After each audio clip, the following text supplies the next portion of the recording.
when you're not even. No, I've got him. No. I followed up by asking him. You didn't do anything to piss off Simon recently, right? I've got him. Out of all of us, my poor green boy is already too strung out to let you lot fucking die. Does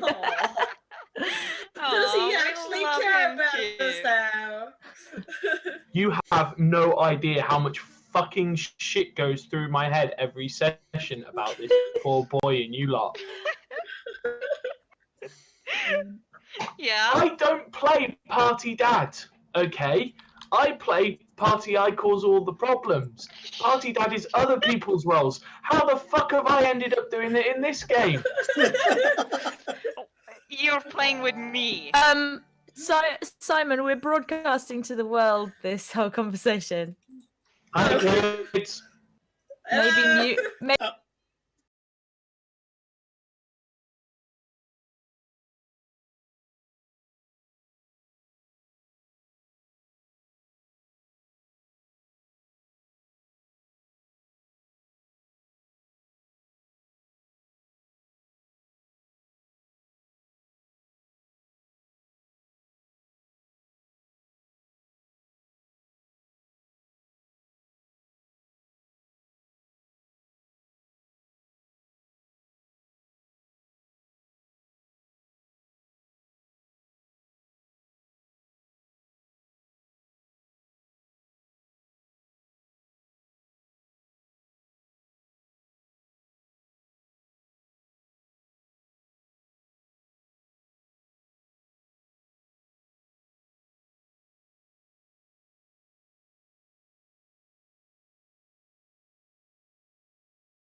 And we're on.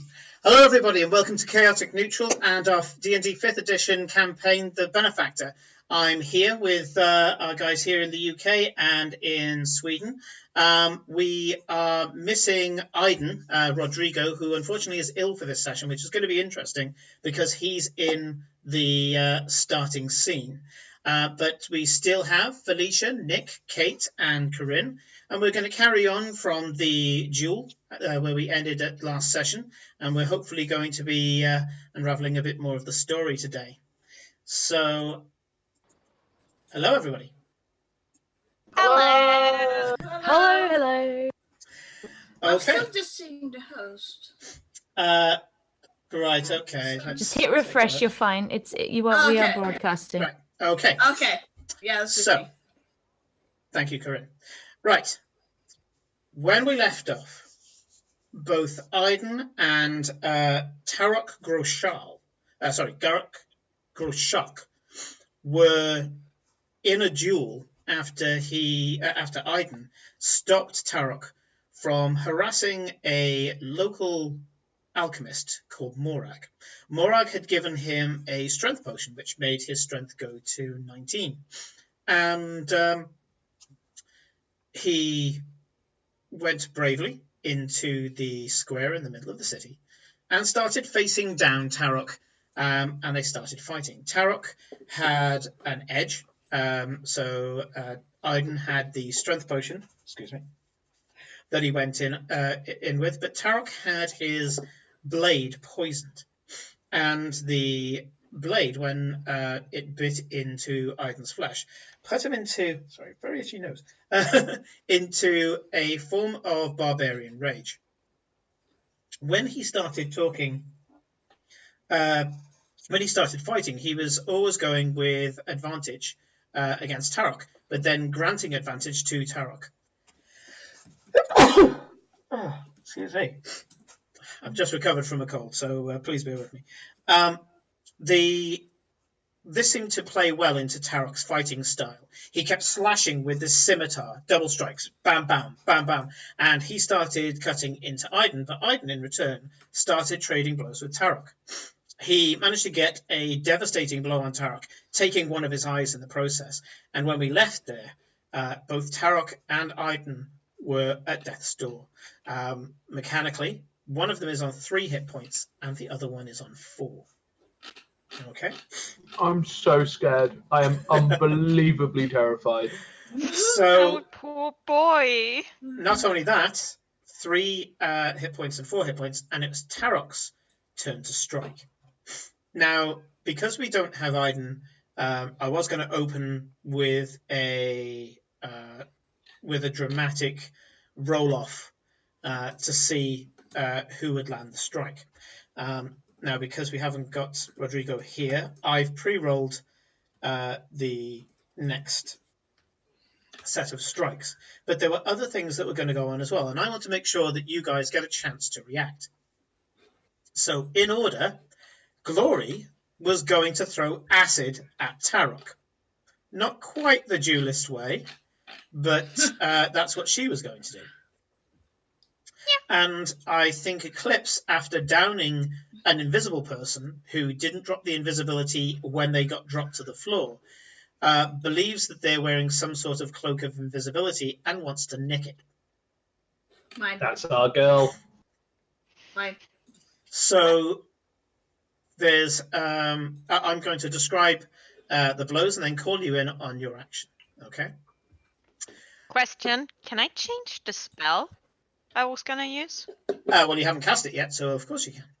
Nice. So, first of all, Tarok, it being his turn, snarls and with a scream, getting all of this orcish adrenaline in his system, even though he's at death's door, walks straight up and slash, manages to pull 2 strikes out, bang, bang, on Aiden's chest. Everybody suddenly gasps, them all seeing that Aiden's nearly done for as well, when Aiden straightens up and you realise that it's hit his coat twice. Boom, boom. This coat healing up in front of everybody. The gashes in the coat going back to its usual dishevelled look. This is not an immaculate looking coat, but for some reason it always returns to the same level as of disheveled. And you watch as the buttonholes just suddenly go whoop, whoop, whoop, whoop, and just heal back up again. And you realise that he's missed Aiden's skin by less than an inch. Glory, what are you going to do? I'm gonna cast something that I have never cast before. Ooh, It's a cantrip. okay. I will try an attempt at frostbite on Forok. Okay, so your rationale for this is that you said that in last session that the invisible person, now that they're downed, you're hoping that the shield is down that prevented spells going through before.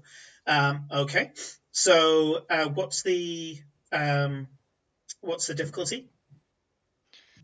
Oh, let's see here. Or is it a ranged spell? I always get. It is instantaneous, one action, 60 feet, which I think is within. Yep, you're fine. Okay. Yeah, you're within like 25 foot. Okay, Is it a spell attack? Is it a spell attack or a save? First spell attack, I guess, and then it's a Constitution save. It's No, just a save it's just a then. save then. Yeah. Okay. Right. Okay. Well, it's redundant whether it's a save or not, but I needed to know for some other reason. Your spell hits an invisible barrier and just goes.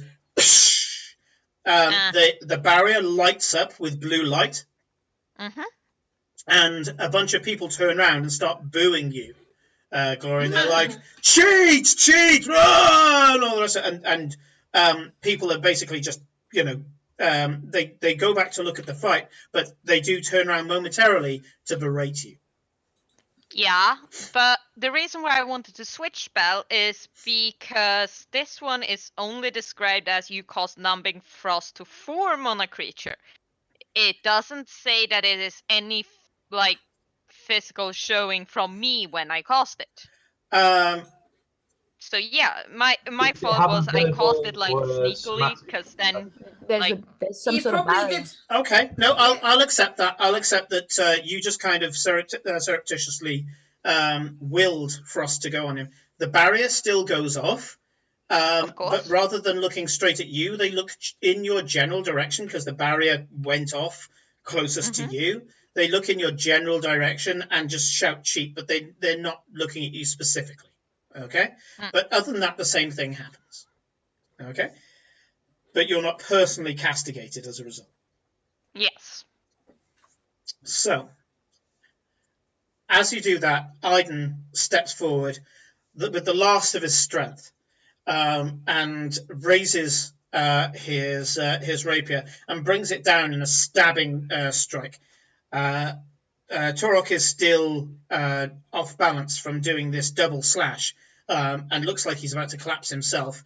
And when Aiden brings the rapier down, it looks like it's going straight for Torok's stomach.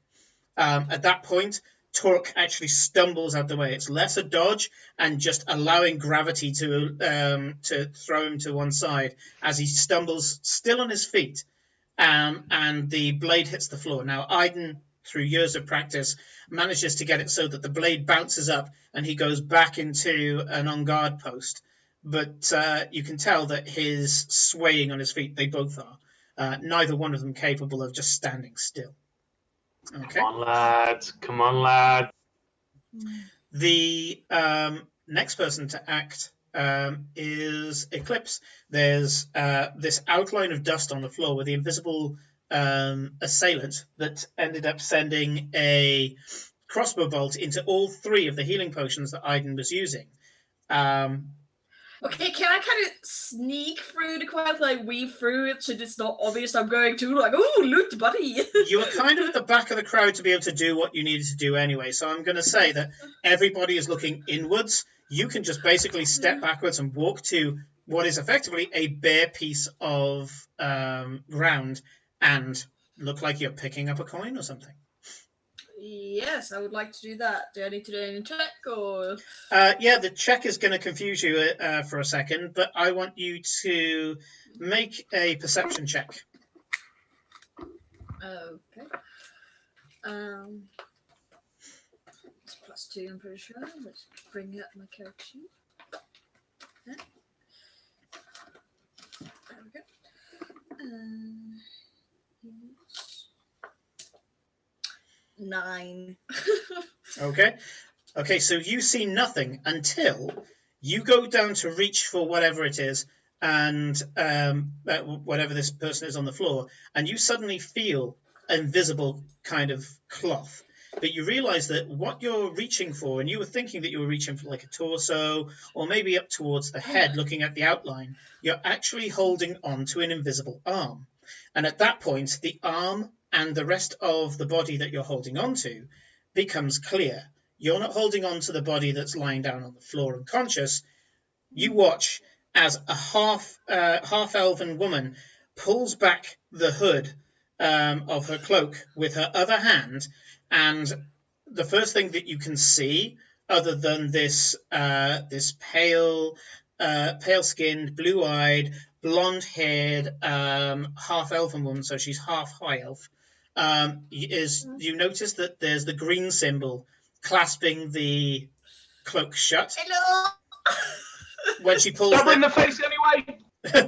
when she pulls the hood back, she with the other hand, she wags her finger and goes, "No, you don't get to have that."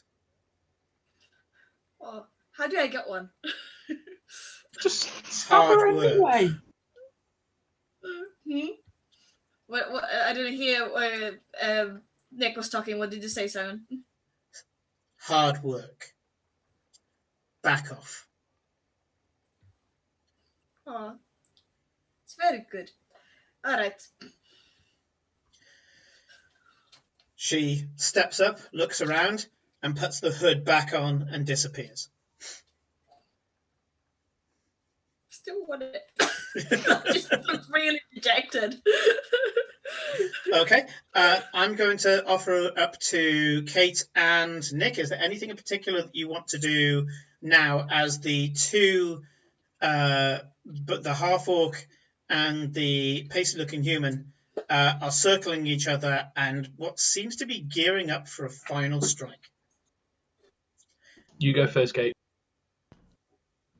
Cora is really not sure what to do. I'm looking at everyone else. I've seen all these spells go off. I've seen all these like potions get pushed out of his hand. Cora's kind of just desperately looking towards Farewell with a kind of like, if he goes down, you can pick him up again, right? Like It's fine. It's fine.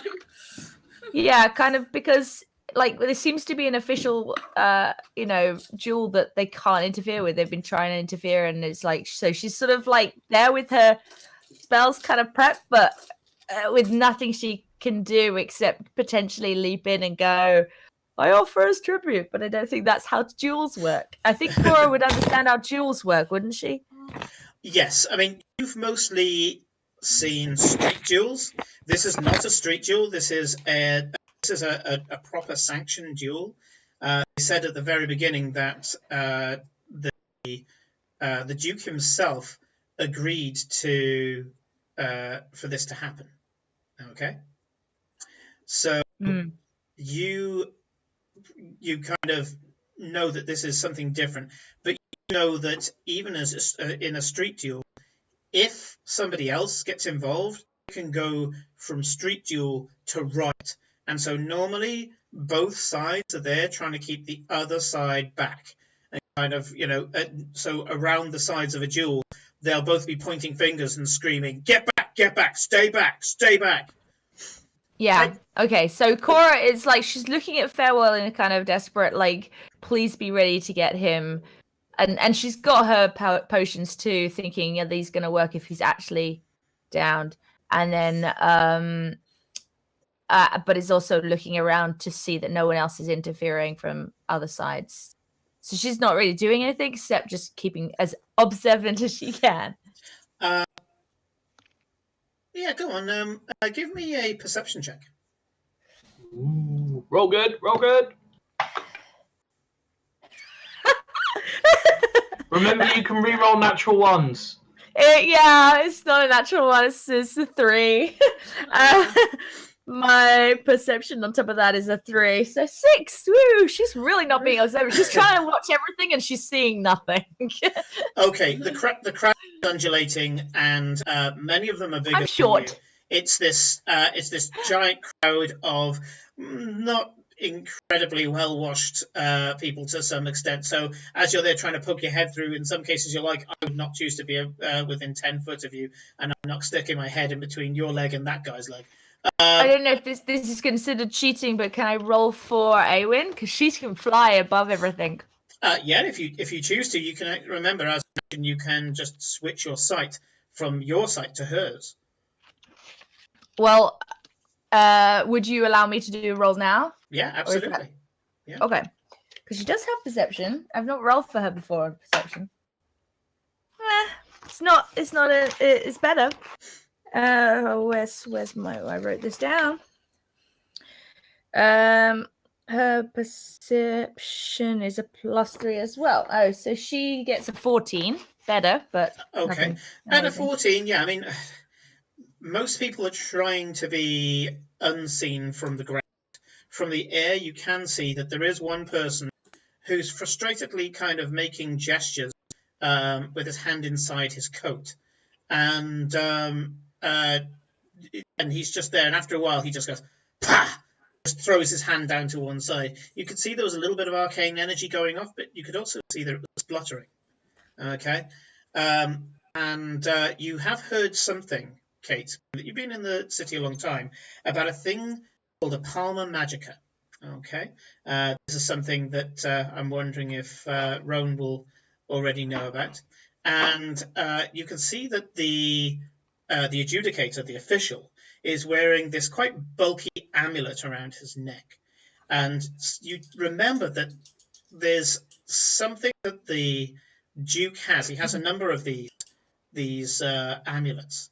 And what they are is effectively a counterspell that you wear. Incredibly powerful, very, very hard to break. Once they break, they shatter completely. But until that time, they pretty much counterspell any spell within a certain radius of the amulet. Okay? So, yeah. You realize that, you know... So I think this is the guy holding up this force field. Yeah. You think that some of the fairness for this duel is enforced by the official. Okay? Yeah. Makes sense. Cool. Okay. But it might be failing. Okay. Indeed. Yeah, so I imagine that as I was his second, I'm probably a lot closer to the front than anybody else. I would say so, yes. Yeah, so I'm going to basically keep shuffling as close as I can to the edge, without crossing that very thin line that we've got. And I'm just going to prepare that should the worst happen. And basically what I want to do is try and tap, because I would have seen where the splashes would have happened against, a big blue flash would have given me, I would have hoped, a nice sort of understanding if there was sort of a range on this. So I want to poke my toes just to make sure if my foot goes through it, because if I can get my foot through it, I'm preparing myself that the instant he hits the floor, for any reason, I'm running in, and as I'm running in, I would like to be ready to cast Spare the Dying. Sure. You do it with your foot. There's a little bit of a tickle, but your foot goes through. You have a feeling that this is mostly spells directed to the center of the circle. And you do also notice, being that you're also kind of getting an idea about this shield at the same time, as Glory has given you a very visible demonstration of what the shield can do. You do notice that the official is pointing at the two duelists at all times. So he's always facing them, and he's facing them with a look of concentration on his face, like a referee would, like a boxing referee, with this kind of gimleted stare. And you have a feeling that he's focusing this shield in the middle of the two duelists. Cool, yeah, I'm ready to go. Okay. I'm going to just do something quickly because I've just realised why I'm sniffing and sneezing. Somebody's put the vents open on the windows here, so I'm just going to stop this -8 wind hitting me, and then we'll do the next part. So, as the DM's now run away and we've all got control, quick, right, everybody move in and usurp command of the stream. Move the minis on the map to I can't say it. Better positions. Everyone move their dice so it's sat naturally on the 20 as if you just Yes. rolled them. By the way, chat, we haven't been told what this timer is, but that there is a timer and something Yeah. may happen when this timer reaches 0, Mhm. which I guess is obvious, but we don't know what it is. We have no clue. Okay, The world Just ends, watch we us will die. so you watch as the two duelists circle each other once again, and when they charge each other, it's not so much that they sprint as stumble forward, throwing the last bits of energy into it. When they crash into each other, they are swinging their weapons, but it seems to be almost a scrum, or I think it's a ruck in America. And they both collide into each other. And you can't see if either of them had hit. You don't know whether Aiden had managed to get off his piercing damage or Tarok had managed to get off his slashing damage. They fall both backwards on the ground. And you kind of don't notice much other than these two figures just fall into the ground. And it's at that point you realize that Tarok is still holding his weapon in his hand. But Aiden isn't. I'm already moving. That's because it's sticking out of Tarok's chest. I'm still moving. Aiden is on the floor. He's not that responsive. As you run in, I want you to do a luck check, Farewell. So a luck check in this case is just a d20. And the luck check I'm going to give you is, tell me if you hit higher than a 15. Uh-oh. I rolled a 13. 13. Okay. You run straight to Aiden, and you see, and you know, you're a grave cleric. You've been around the dead and the dying. He's busted up. He is absolutely busted up. But he's not dead. Okay, What? he's going to get a cure wounds. Sure. Do you have spell slots? Roll the cure wounds. Okie dokie.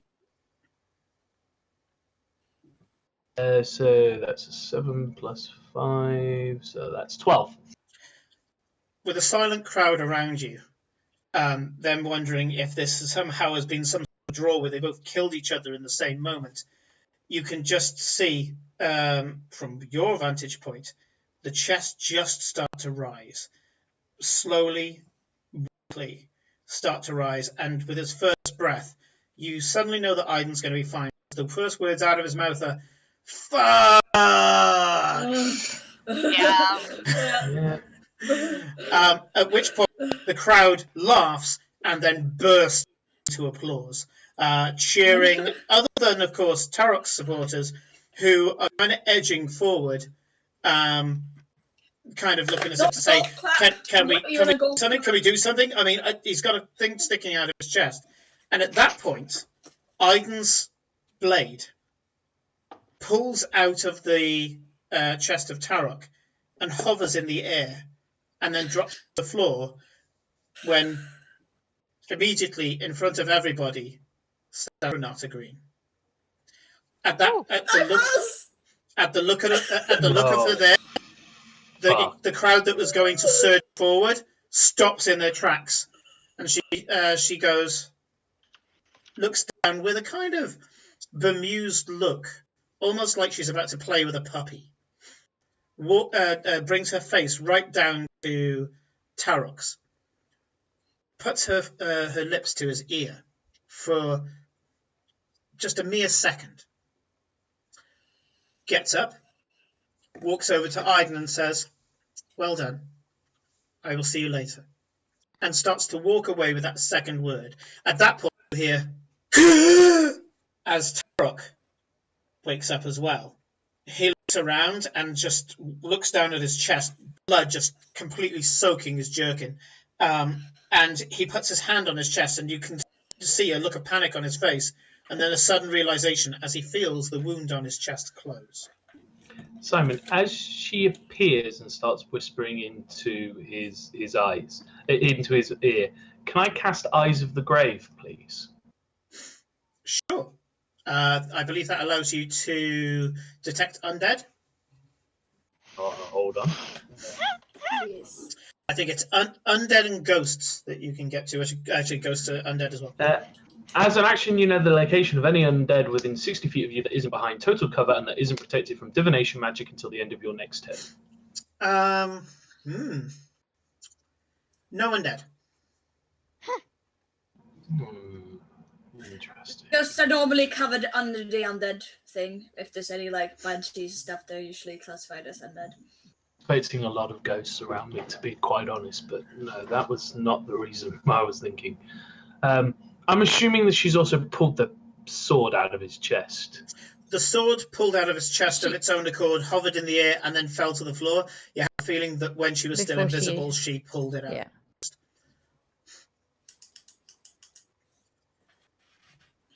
She's walking over to Eclipse. Have you moved from your current spot?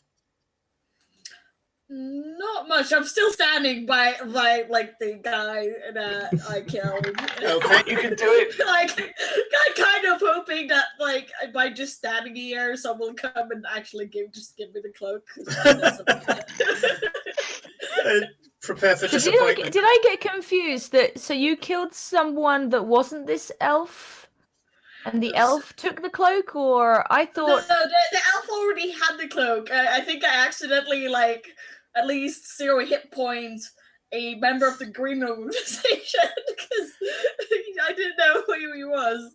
To clarify for you, Kate, to clarify for you, so Eclipse and I think for a round, Farewell. shot an invisible person who was shooting the healing potions out of Aiden's hands. yes, That person but went then down, and then Yeah. when Eclipse went over to see the first person, a second person decloaked, literally, and told her not to. And the third person to decloak was Renata Green herself. okay, so there's still a dead body with a cloak on the ground that we don't know where it is. Yep. Near Eclipse, in theory. Yeah. Okay. So Renata, Sorry, We know where got very it is. It's like an confused out- there.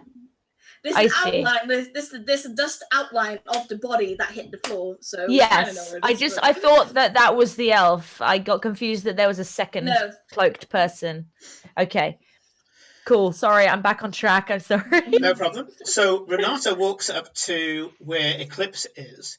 She looks at Eclipse and gives her kind of a mock, scathing look, and goes and gives her a bit of a.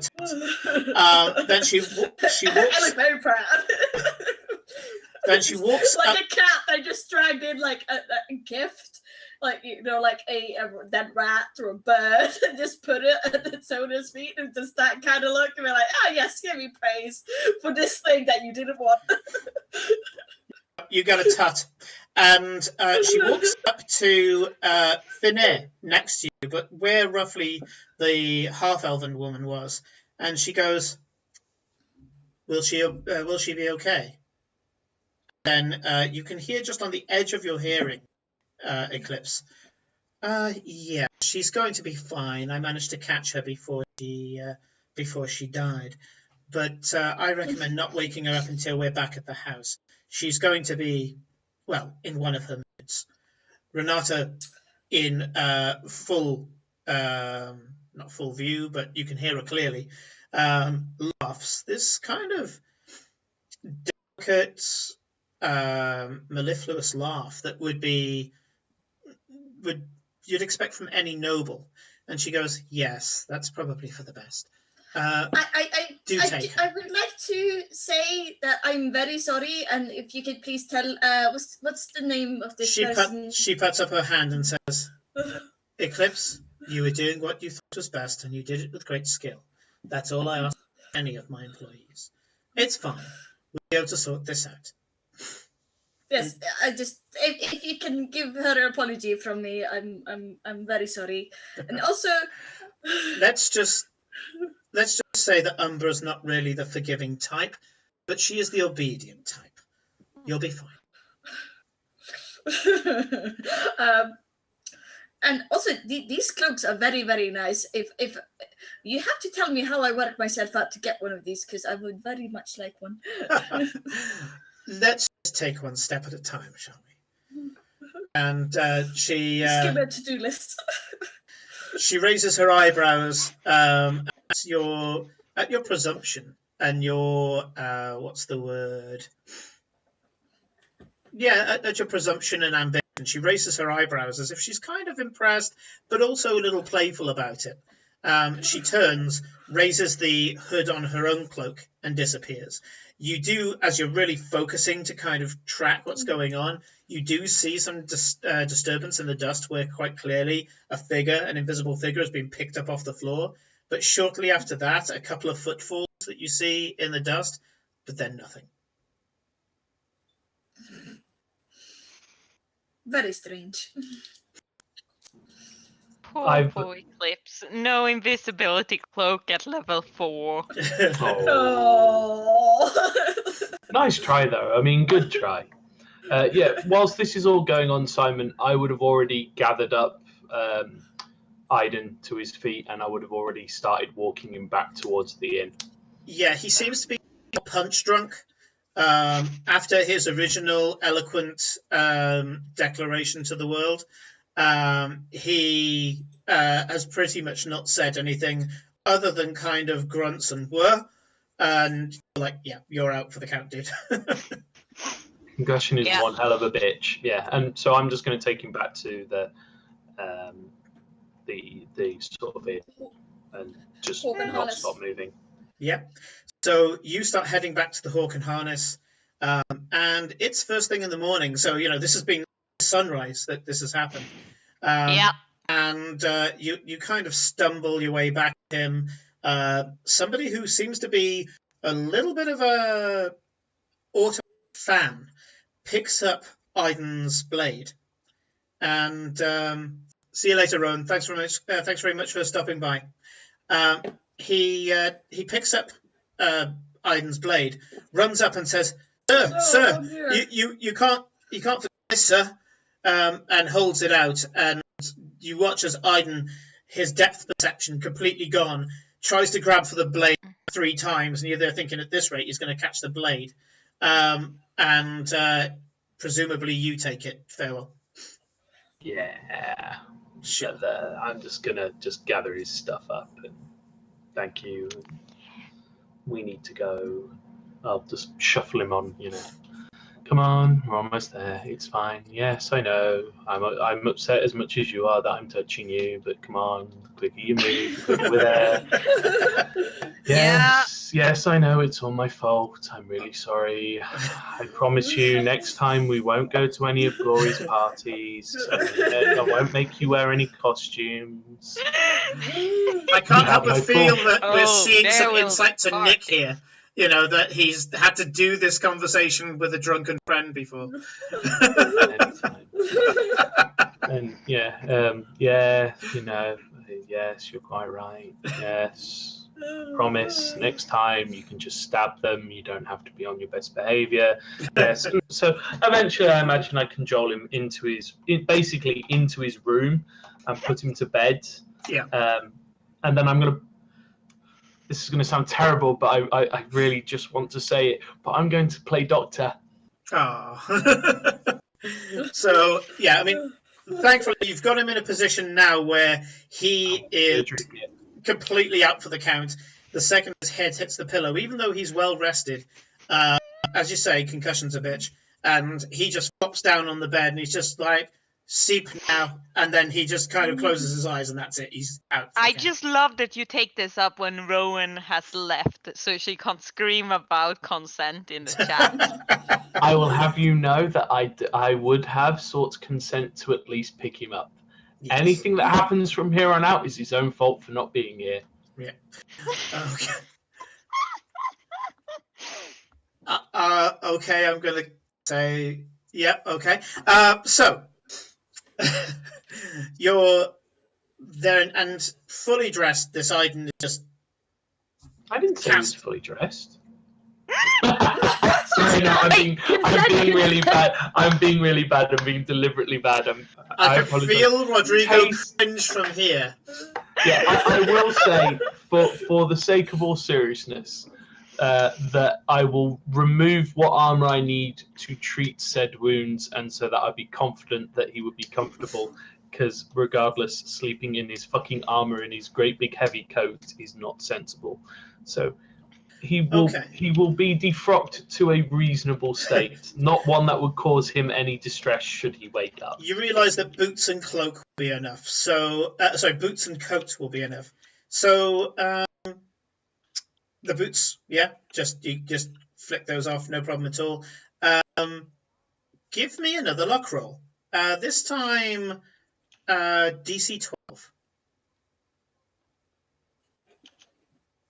Well, that's much better. I rolled a 17. Okay, so you pick up the coat, and as you take it off his body, you realise he's about to fall.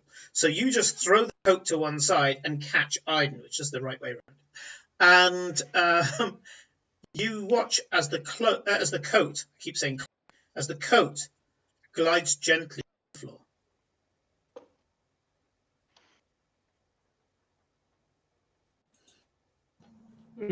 Interesting. We're going to have to do something with that. It glides to the floor as if it's made out of silk, but it's a big-ass leather coat. It's a big black leather coat. I want one. But Okay. not now. And so I am going to focus more on my friend. Okay. No problem. So you guys get to the pub, so the rest of you go back to the Hawk and Harness, presumably. Yeah. Noki comes up with a few things. He brings farewell smelling salts, poultices, medicated bandages, and things like that. For the most part, farewell, you can see that now that you've applied a little bit of healing magic, Iden's body, it's a bit strange. It doesn't bleed the right way. He gets to do medical checks. It doesn't bleed the right way. You notice that when he got cut, not much of the blood splashed on the ground, and the only bits that did splash on the ground was the blood that ended up on Tarok's blade, and then as he flicked it to the ground. And you can see now that one of his cuts, one of these minor cuts on his arm, as the blood is seeping out, it's just kind of staying there, almost like red icing, effectively, that red clear icing stuff that you could put on cakes. It's just there, expectantly sitting on his skin. And as you watch it, the blood just kind of starts to. Is it evaporating? Is it going back into the cut? And you watch as the cut starts to heal very, very quickly into a minor scar. It'll be almost impossible to see this scar, you think, in a couple of days' time. I am going to avoid the temptation to experiment further, because that would be wrong. But I will be furiously scribbling away in my book. Just to let you know, Cora is sort of leaning in the doorway, just sort of like keeping an eye and watching, and they're ready to help, Making it but even also more keeping kinky an eye. than it already is. No, she's keeping an eye on Farewell to see how much she wants to poke and prod in the best possible way.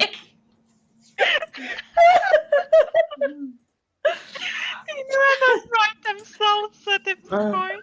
I will say that there will probably be a moment where that he will have all of his medical stuff out on the counter, and he will be probably watching all of this blood, and he'll go to pick up like his scalpel, move forward, and then look to the door, see Cora, look back at Aiden, look at his hand, look at Cora, back to Aiden, and we'll just put it back.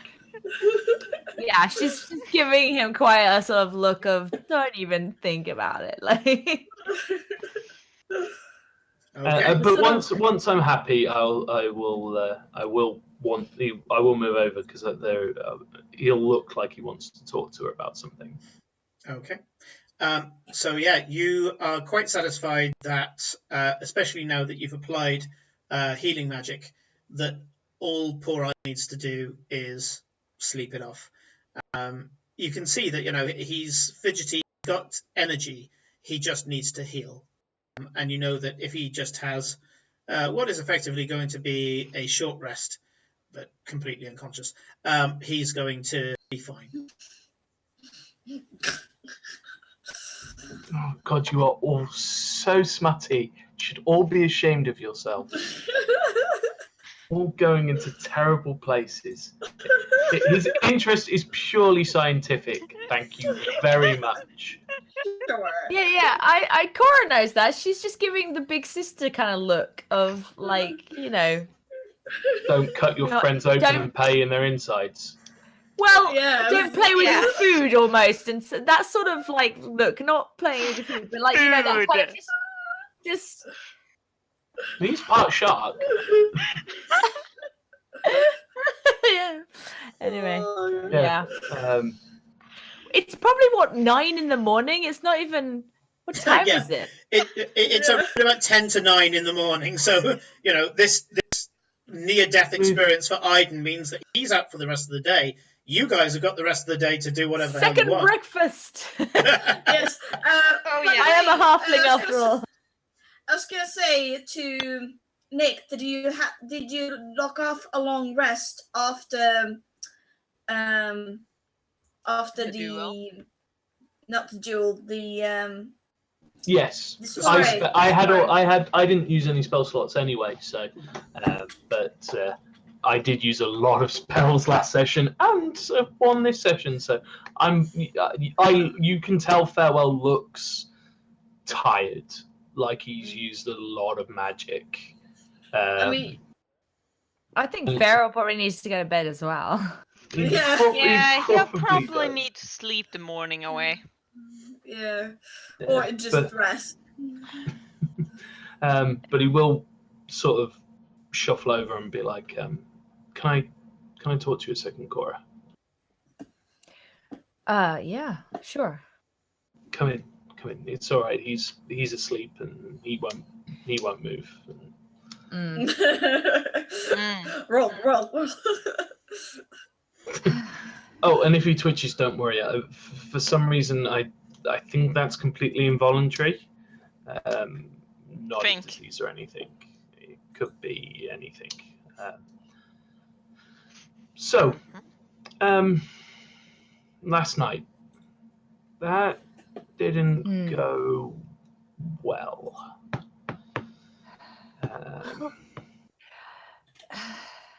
To be honest, I don't know how it was meant to go. I think maybe for Glory it did go well. Maybe that's what she was there for. We were just there for the ride and had no idea what was planned, if there was anything. And Yeah, I'm just a little worried that we've been pulled into the middle of something we didn't want to get pulled into, and someone's going to find out that our loyalty is worth about a couple of thousand gold, and now not our loyalty. I think it Glory's is. loyalty. I mean, because we were there. We didn't stop her. We didn't even say if we were going to do it. I must admit I wanted to poke a bit more, but both Aiden and Eclipse were very against it, but I didn't say anything. I couldn't find the words to say no. Well, Uh, you didn't By the way, sign the paper, so you said no. I didn't don't. say anything either, but I didn't want to. I didn't want to be there. I was not going to answer questions unless I was asked directly. And the fact that you cast the spell terrified me, but Yeah, you know, I'm sorry he about didn't. that. That's okay. You gave me the warning and I was fine, but we don't know who that. I mean, why do they want to know? Who is that guy? Did Eclipse warn Olivia? I don't know. Or not Olivia, the I don't know. There's it's all too new to know which side I mean, we've sided with one side, but I don't know what these other everyone lives this crazy web of their own making, and it's impossible to know which thread to pull. yeah. This is way more than I thought I was going to get through. So I think I could do with perhaps some sleep, but what I'd really like to do, I'd like to do something that probably won't involve either me being stabbed, one of you lot preferably not being stabbed, but equally not something that's going to cause us a lot of problems. So I thought maybe we could help Eclipse. I mean, she wanted to meet that archaeologist and she never got the chance. So I thought that maybe we could, once I've had a good sleep and stuff, oh God, I'm tired.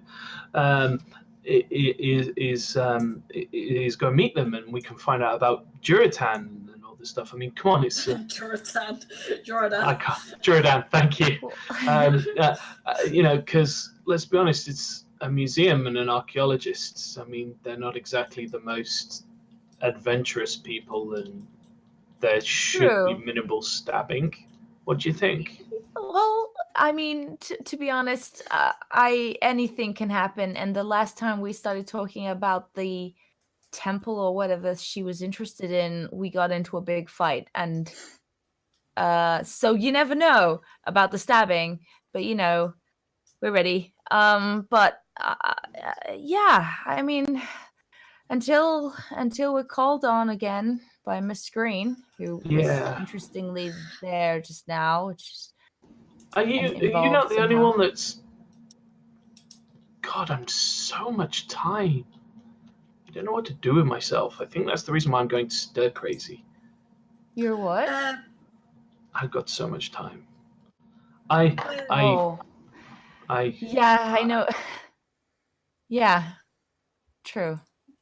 By the way, Simon, I was gonna say, while they're talking about this, that I'm sending a message through the little thingies to Renata, if possible, and I will tell you what that message is, either through message or verbally later.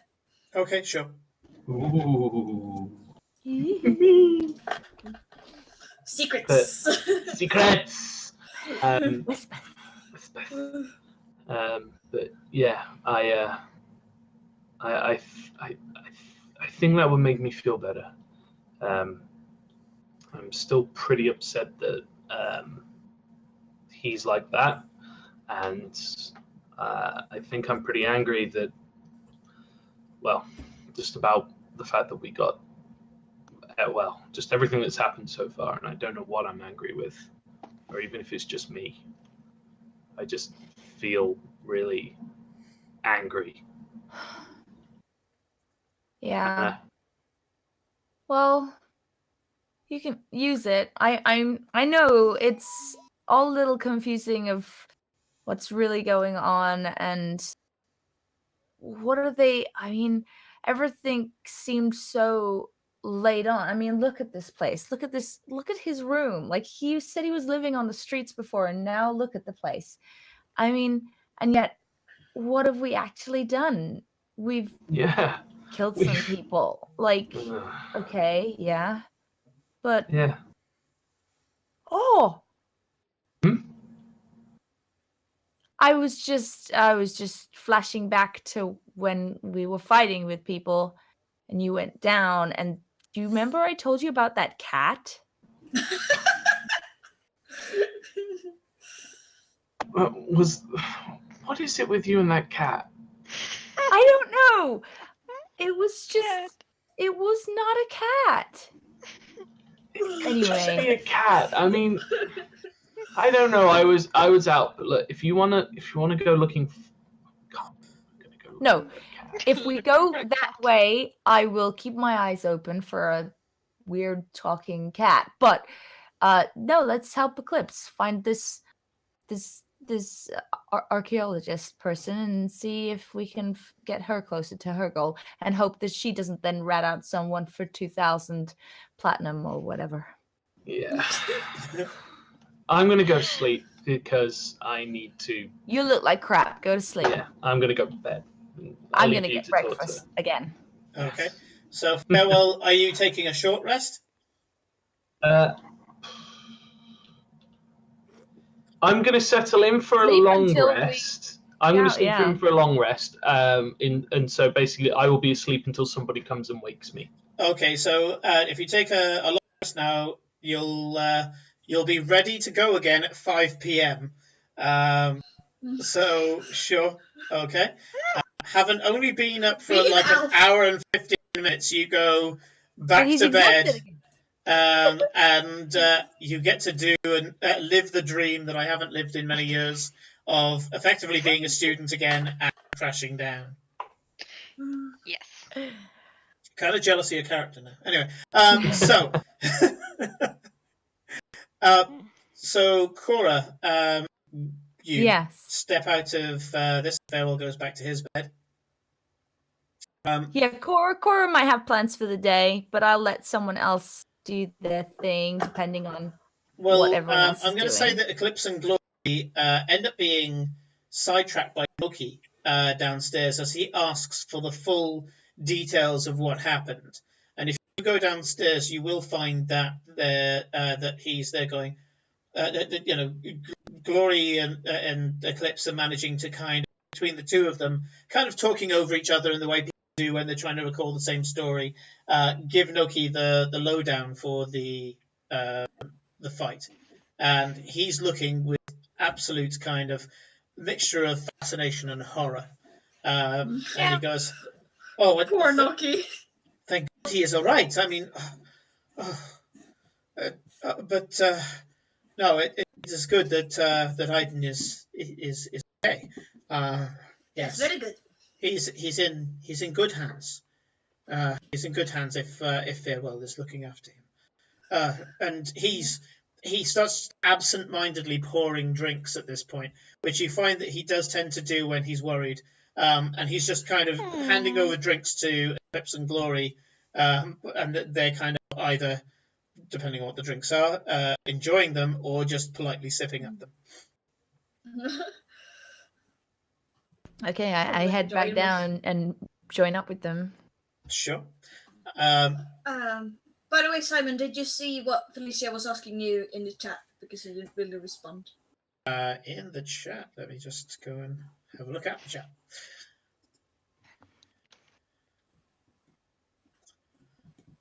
In chat or in Discord? In Discord. the Discord chat. So Yeah, because it was about.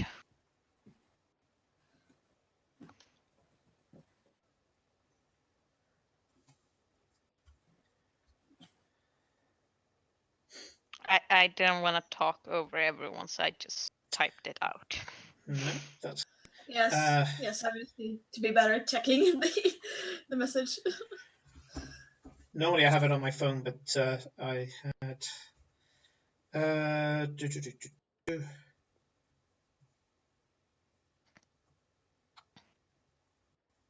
Cool. Okay, so yeah, that's no problem. So yes, you're right, Glory, that you feel like Rachel isn't going to be having breakfast for another like 20 minutes, half an hour. So you haven't lost that opportunity. You can meet up with Rachel. And then the Nice. second one, was that Hobra that you wanted to speak to? Was the second one? No. That was the lady who invited me to come over for tea time the day after the ball and talk about the Residium trade and stories about. Oh, Loredana. Loredana, Yeah. yes, of course. No problem. Yeah. Excuse me.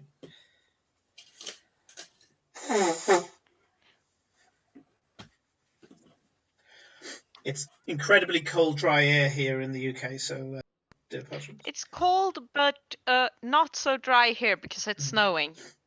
It's Yeah. supposed to snow today. Yeah, we're keeping an eye out for the snow here in the UK. So, in response to you, Glory, yes, you are mindful of the fact that you have a social breakfast that you can go to, and also you have a young fan in the name of Loredana Mantelli, a 17-year-old who is the daughter of one of the people who is involved in this residuum trade. Yes. Okay, so we know what Glory's going to do. We know what Cora's going to do. Is there anything that you want to chase up on from the events of the last few days? Well, mostly, like, I don't have a huge amount, but what Cora and Farewell mentioned about going to the archaeologist I never got a chance to talk to. Absolutely, yeah, sure. So if you speak to Glory about it, I'll do this as a bit of a segue just to help you out. Glory will suddenly just go through the list of names that she got introduced to, and she comes up with Garrett Alderman as the historian. You remember a dry human wizard who was talking about just a lot of things about local history. He seems to be an emphatic local historian. Yep. Okay. So question is, who wants to go first, or am I rolling a dice? Yeah, as I said, just for me, you can just go through what Glory found out during the meetings because I've had a lot of screen time recently. So It's not I about kind of want to screen give time. it to you guys a little bit to like explore and do stuff. Sure. That's lovely, and we appreciate that. But if you wanna do some role play stuff, we'd love for you to do role play stuff. And Yeah, so, don't round it off. It's much more exciting, much more interesting if you guys play it out. Yeah, exactly. So if you want to play stuff out and you want to show the audience or everybody else as a bit of more glory, then you go for it, girl. Okay. Yeah. It's fine. I want to see. I'll go. I think I'll go first though, because I so we used to. Yeah, you go for it, Clips. Go for it. Yeah. Go for it. Yeah. So is Cora going with me then? Are you going with me, Cora? Well, Cora would probably say if you were about to suggest going, I mean, are you go for it? Suggesting character, let's do it. Let's roll it. Yeah, let's roll it. Anyway, I'm thinking of going to that historian guy and finding a bit more if I can find anything about my mission or my personal mission. You guys are welcome to come along if you want. Yeah, well, Farewell's just sleeping it off at the moment. You guys were doing a lot during the duel. I think he's used a lot of spells and stuff, and he's just gone. So, he's gone to bed. I mean, we could go, but it depends how urgent. You want to wait for him and go later, or? I think just because it's just a social meeting, we can just kind of leave him be, and we can go and do something with our day while he's sleeping. Have a ladies' day out. Yes. Well, on that note, I have a breakfast engagement, and then I have tea time I have to run away for. So you guys will have to have some times for yourself then. But you might want to like wait another hour before waking up the historian because it's still pretty early. And you know, people like to have their breakfast before people That's true. nag them It's about history. so much has happened just this morning. It feels like it's a lot later than it is. Yeah. Well, I don't know. I will come with you as long as you think we're not going to end up in crazy trouble and in arguments with guys. I'll try and hold my tongue if someone, you know. Anna, that's fine. You don't have to tell me. I'm just gonna catch up with Rachel. You met her yesterday, the lady at the beginning. Oh, yes. Okay, yes. Right. Okay. But, yes.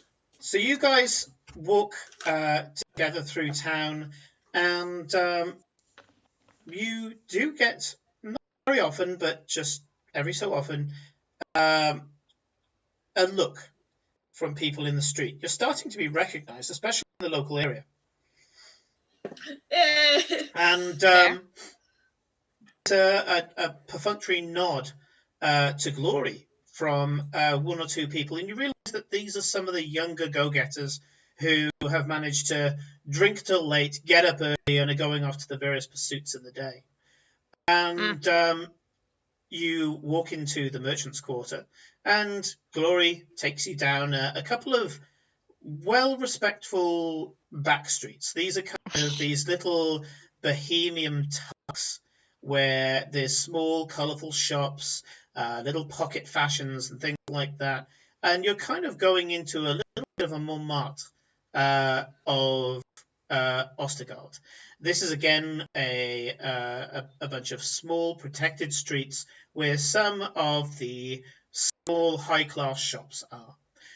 You go past several tea shops where you can have, various kind of morning treats and scones and things like that, eggs Benedict. And you pass quite a few of these, and then Glory takes a sharp right down an alley that's a little less beautiful. It doesn't have flowers hanging from baskets, from the first story.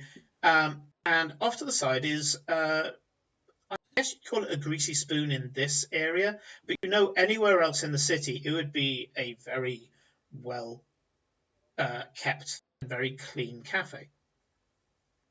It very much is off the beaten path, which is already off the stylish beaten path. The stylish off the beaten path is probably the better way around to put it. And Glory sidles in, and you notice a number of people there, and they're all enjoying hearty, well-made food. There's a beautiful smell. The second that the door opens, you're hit with this smell of everything from fried breakfast to eggs, and there's coffee on the go, and it's just this beautiful cocktail of smells that just gets you salivating, even though you had breakfast not an hour and a half ago. You see that in the corner sat wearing kind of slipper shoes, so hard on the bottom, soft on the top, a pair of leggings, what kind of amounts to a kind of loose-fitting blouse shirt, and by blouse I mean the medieval blouse, and a beret is Rachel.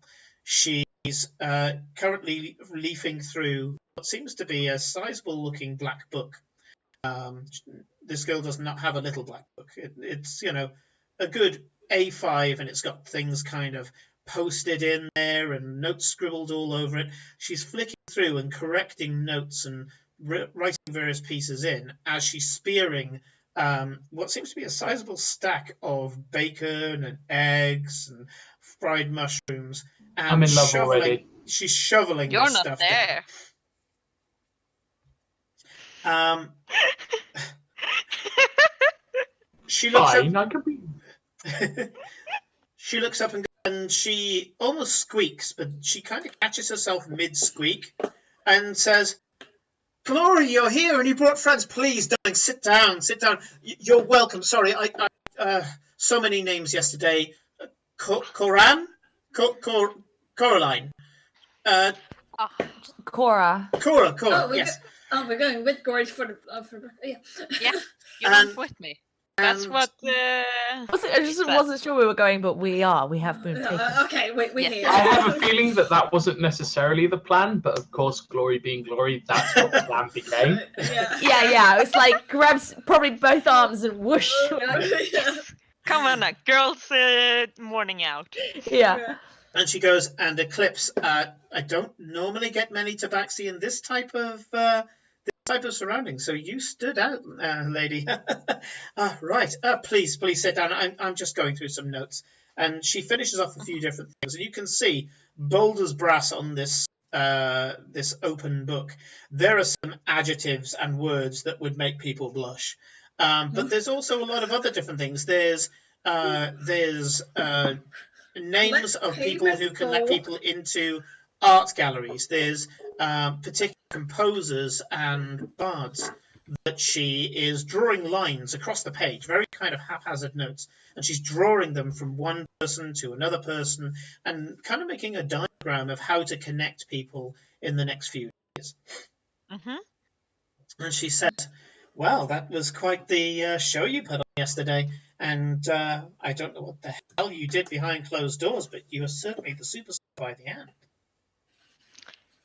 You know me, I just cannot be not the center of the show. Well, I have to confess, I didn't think you had it in you to be the center of that show. There were a lot of big players there last night. Do you know the funny thing is? We were hired, we turned up, we did our usual fantastic work. No idea who the Benefactor was.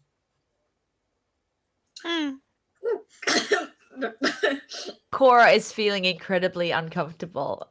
As soon as she was dragged into this, and then suddenly sort of she feels she's part of that same discussion potentially of the night before and stuff. So she's sitting a bit of a ways away, thinking, Eclipse is gonna play some really uptight guy. Yeah. That's all she's gonna say. "Oh, you're gonna say that? Okay." Yeah, some really uptight guy. Darling, they're often uptight guys, otherwise people like me wouldn't need to exist now, would they? Oh, and yes, Very true. whatever the ladies want on my tab, please. It's tax Oh, deductible. that's very kind. So, yes, we did rather well last night. We managed to connect with a number of potential clients, and we found companions and hosts and hostesses that were suitable for them in future social events. And they're all first footing today, whether it be by letter or casually popping round or just sending a simple invite to something that I know that they wouldn't be able to say no to. It's you weave somewhat of a web in this business, but everybody gets on, everybody gets paid. That's the way it is. So, what were you up to last night? I mean, don't get me wrong. I mean, there's no reason to go to a party. It's a party. It's its own reason. But you turned up in good style. I mean, there you were, wearing mitts as well. Now, that can't be the sole reason. I mean, you did very well. I mean, you stood out. But it wasn't just... I did not like my outfit. My outfit was very garish. You were the linchpin of the show, darling. I mean, clearly, the whole ensemble would have been thrown off if it didn't have you to revolve around. I mean, yeah, granted, you wouldn't be able to wear that anywhere, but you showed such scope, such daring. I like the growling, I have to admit.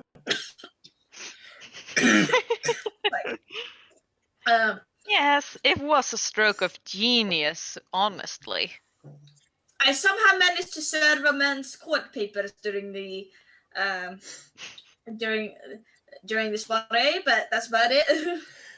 When you say that you served someone's court papers, she splutters coffee out of her mouth mid-drink, picks up a handkerchief, starts to dab her mouth and starts laughing. And she's there going, Oh, I bet he loved that. Oh,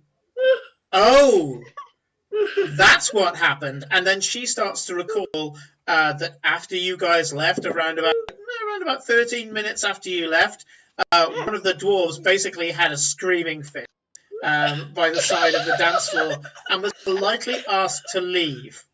Yeah. Yes, that would be the fella. Just a normal contract job, but he'd been avoiding it for a really long time. But it was not that difficult handing him the papers, to be fair. But That was naughty. You shouldn't be doing it at a place like that. This is a place to unwind, to relax, to forget the worries of the world, and you just planted it on his lap. well, he had been avoiding it for how long had he been avoiding it for? Oh, for this particular one, about 6 months, which is why they upped the gold value. Yeah, the cost. For about 6 months, so he really should have picked it up by now. So that's why they hired us. It was still naughty. So. Well, that's what happens. So here you are, Glory, middle of the social stage. Everybody knows you, and many people want to be you. What's next? Honestly, I will just keep on climbing. Well, obviously, but you've got to have a dynamic, a gimmick. You've got to have something to give to the world other than yourself, which I'm sure is sufficient. But, well, everybody's trying to give themselves. Yeah, I know. It will be... Honestly, who knows? I think I'll figure it out, though. I'm managed to get this far, digging, of didn't I? course. Of course. But I'm digging, of course, because of that badge at your belt. Not your family crest, I know that one already. The one next to it. Ah, yes. It's been exciting trying some new horizons. Yes. I have to admit, when you turned up... Yes, I was going to ask, well, we haven't heard much about...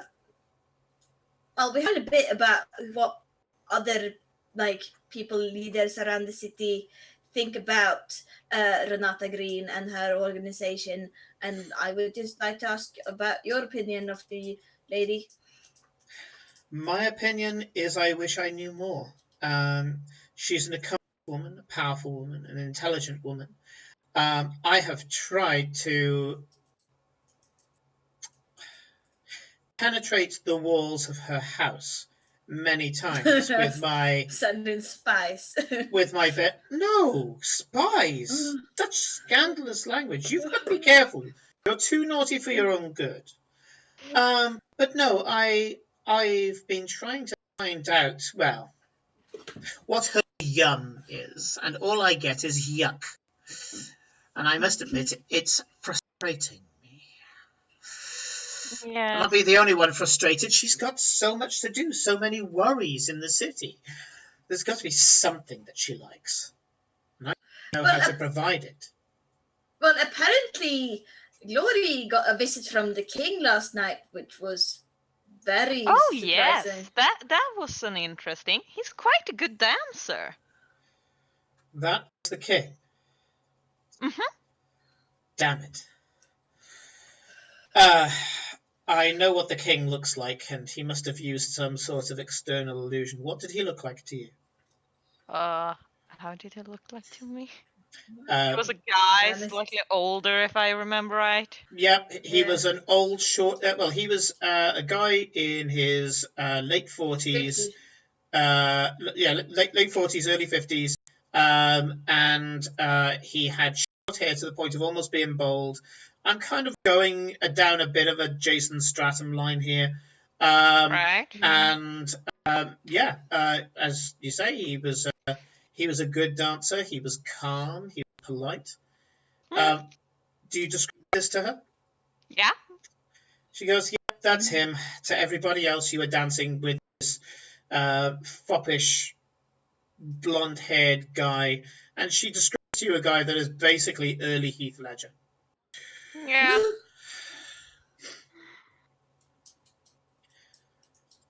He's very adept at using illusions.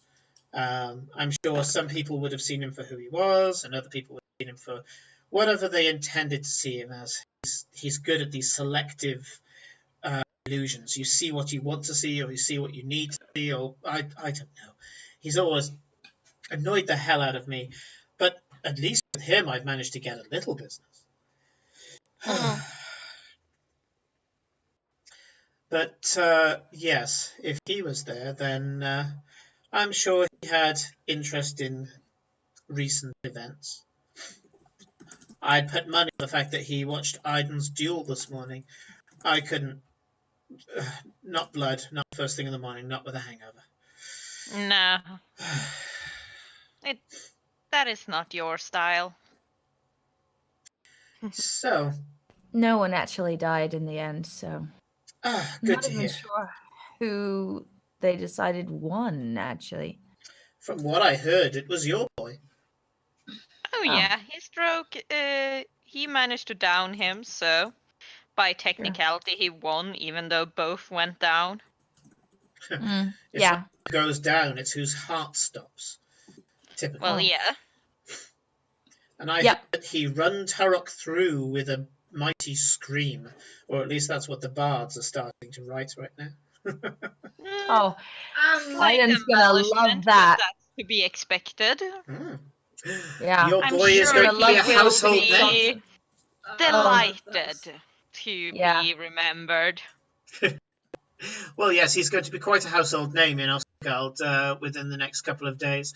Tarok and well, his patron, are somewhat heavy-handed. I get a feeling we'll be seeing them again. Yes. Anyway, did you make any connections, or are there any connections in the party that you missed and you would like me to fill in the gaps, make some sort of introduction? Oh, I got my contact that I was after, so that's all right. I think Eclipse might have forgotten to talk to that scholar, though. Well, there were many scholars there last night. Which one in particular? That is the historian, the archaeologist. Oh, yes. A human. Around about 5'3". Yeah, that hair guy. all perfectly white now. Yes, that one. Yes, I know him. That's Garrett Alderman. He's a local historian, a pleasant enough fellow, but he likes educated company. But also he likes eclectic company. People who have got a certain amount of talent. He hangs around with some of the people that he does, and she gives herself a little laugh, a little kind of hidden joke inside her head. And she goes, well, if you want, put down the address. She flicks through her book, finds this guy's address, writes it on a blank business card, which she just kind of produces from nowhere, and hands it over to you, and you've got the address for Garrett Alderman, local historian. Thank you very much. Not at all. Very happy. I mean, this is what I do. I connect people, and I connect people who need people, and sometimes introduce people to people that they didn't know they needed. Speaking of which, I assume you all were in a state of satisfaction after last night, and you don't require any of my formal service? You know me, Rachel. I saw you leave, darling. I know it wasn't speaking to you. And she just casts an eye over the other two women at the table. I presume that you were equally successful in your endeavours? Yeah, I didn't really have any endeavors that day, so I assume I succeeded in my endeavors because I didn't really have any. Oh, darling, we should all have endeavours. I think at some point you'd need to up your game. And as she as you're there picking up the card with the address for Garrett on there, she flicks her fingers, and underneath the card that you're picking up is a second card, and this time it's her business card. Thank you.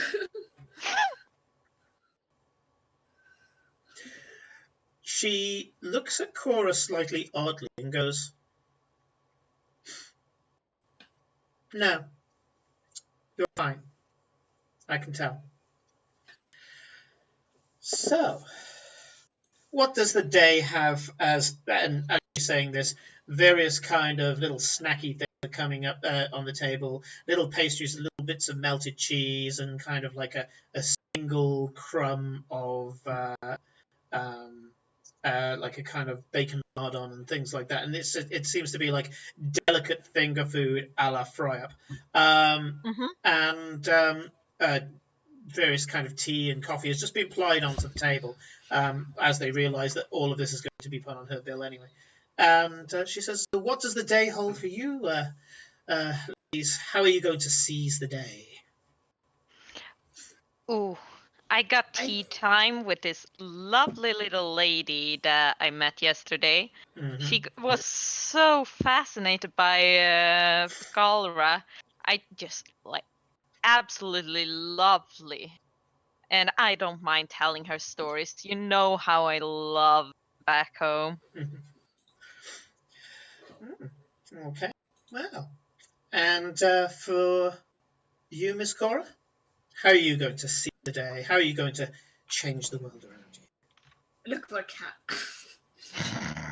Change the world. I'm not sure I'll do much changing of the world today, but I was gonna accompany Eclipse, and then I have things I can do.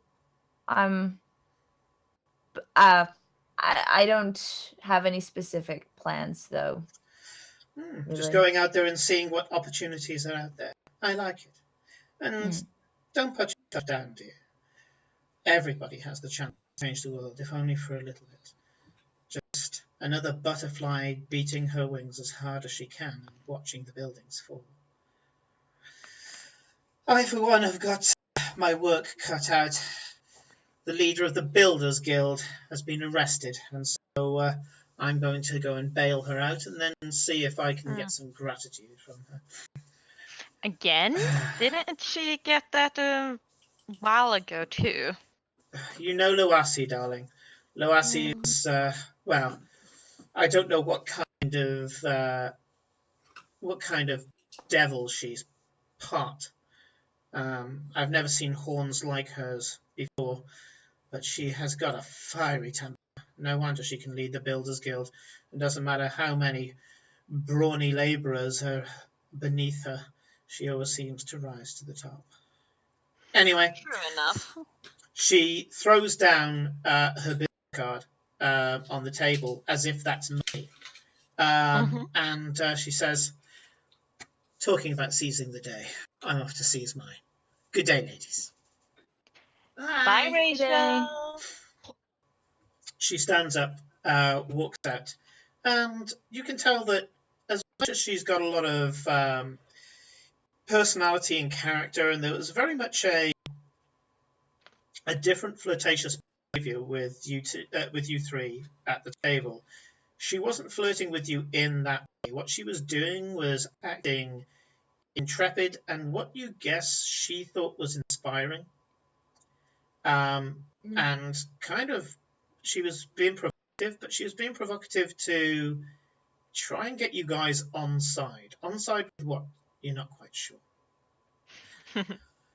At this point, we're going to take a quick quick fire break, and we'll be back in around about 10 minutes. Okay. I can guarantee you all that all you'll hear from upstairs is both Iden and Farewell snoring up a storm. The boys are out. We have the most exciting lives. The ladies have gone out, they've met new friends, had a bit of brunch, third breakfast. God, you are the halfling queen. And whereas we're just going, I'm fucking sleeping, pal. Okay. Yeah. Don't forget teen Hey, time. Aiden have is teen rubbing time off on too. farewell. Yeah, definitely. Sleep, drink, sleep. So, for those of you who are currently watching, down below here somewhere in the stream info, there's a new tile there that has a book on it. So that will lead you to the Home Foundry and a cut down version of the player guide, which is the viewer guide. So it tell you a lot about the city and the characters so far, removing some of the backstory that they've yet to reveal. So whilst we're away for 10 minutes, if you'd like to have a quick look at that, and we will see you soon. Just so you know, some of those Bye-bye. images do not work. Oh, is that now functioning? I will Oh. I will fix that.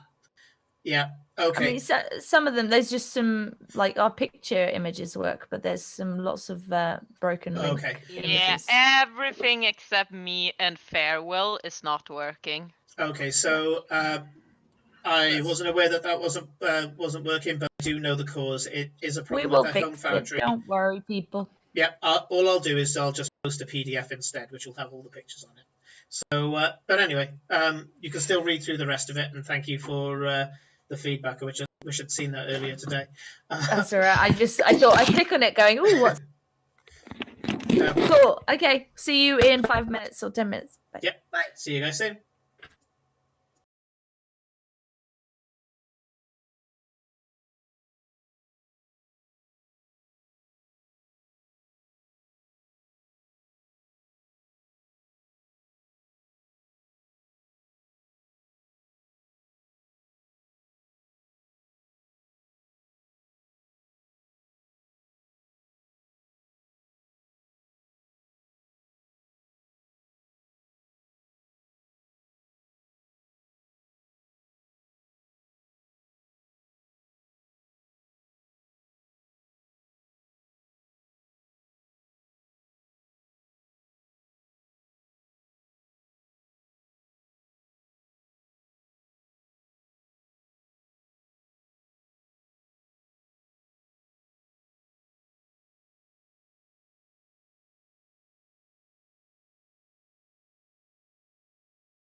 Welcome back, everybody.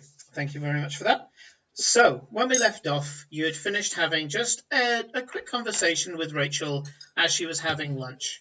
And just kind of... Breakfast. breakfast.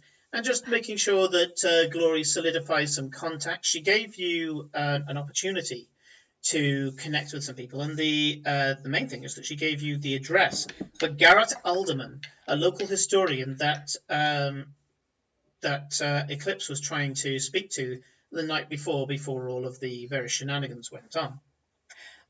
So you guys leave, having had a little bit extra coffee, a bit more caffeination, a bit more blood sugar, as you politely ate some of the stuff at the table. And the day is yours. What would you like to do next? So you want to go find this archaeologist person? The historian? Yes, Oh. that guy. That's what I want to do. Okay. So you take a look at the address, and you realise that it's closer to the university than it is to here, but it is pretty much straight between the Merchants Quarter and the university. And you decide that you can head on over there quite easily, and you start weaving through the streets and just watching the day unfold. As I say, it's around about 10 a.m. now, and you see stalls start finally fully set up, people starting to get into the rhythm of shouting about their wares. People are stopping you in the streets, noticing by your clothing and your symbol that you've clearly got some money, and also you're not dashing to work. You know, you are walking with a certain amount of stroll in your step. And so you are starting to be good-naturedly harassed by people selling fruits, cloth, trinkets, all sorts of things, pots, pans, you name it. Everything is kind of being thrust in front of you, and they're going, best quality, best quality. You won't find this anywhere else. It's certainly not these prices. And everybody is really getting into the rhythm of the patter as you're I'm just gonna walking point through the out merchant that district. as soon as Glory sees like pretty fabric and such, he will be slightly interested, and Eclipse and Cora will have to just like pull her along. Like, Just be like, there we go. Just kind of hold her by a tail and just kind of go like, Yeah. come on. But yeah, away." there's a woman who's there kind of calling after you going, pretty lady, this is for you. This is for you. This was meant for you. Oh, damn it. The kind of thing.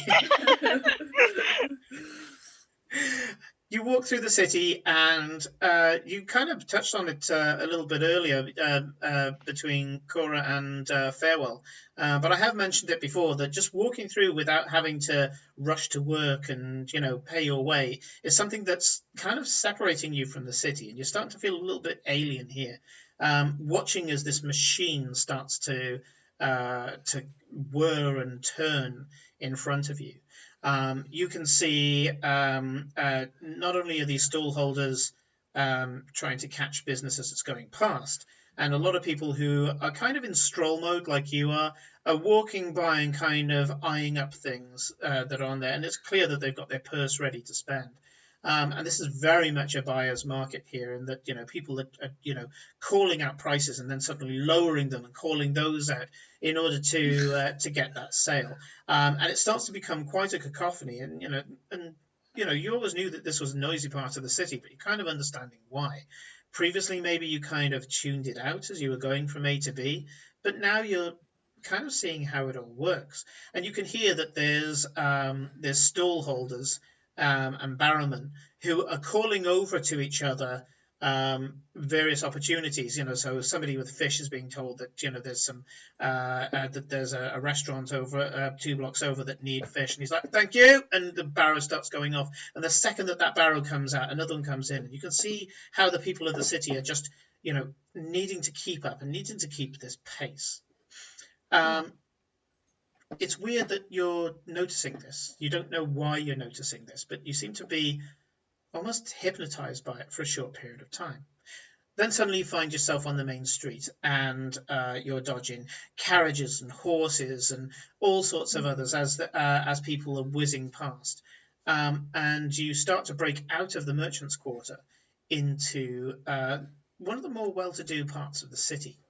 This is south of the Liberty Quarter, so south of a set of slums, but it's also very close to the Emerald Road. The Emerald Road being this long set of merchant shops in the city, and it's where the best of the best go. It's the kind of Harrods of this city.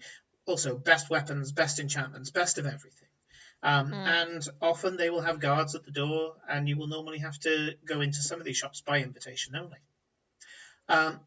So this part of the city, being quite close to that, is a more well-to-do part of the city.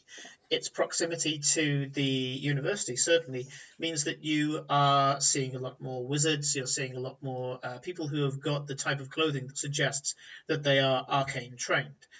You're also seeing a lot more carriages going in and out.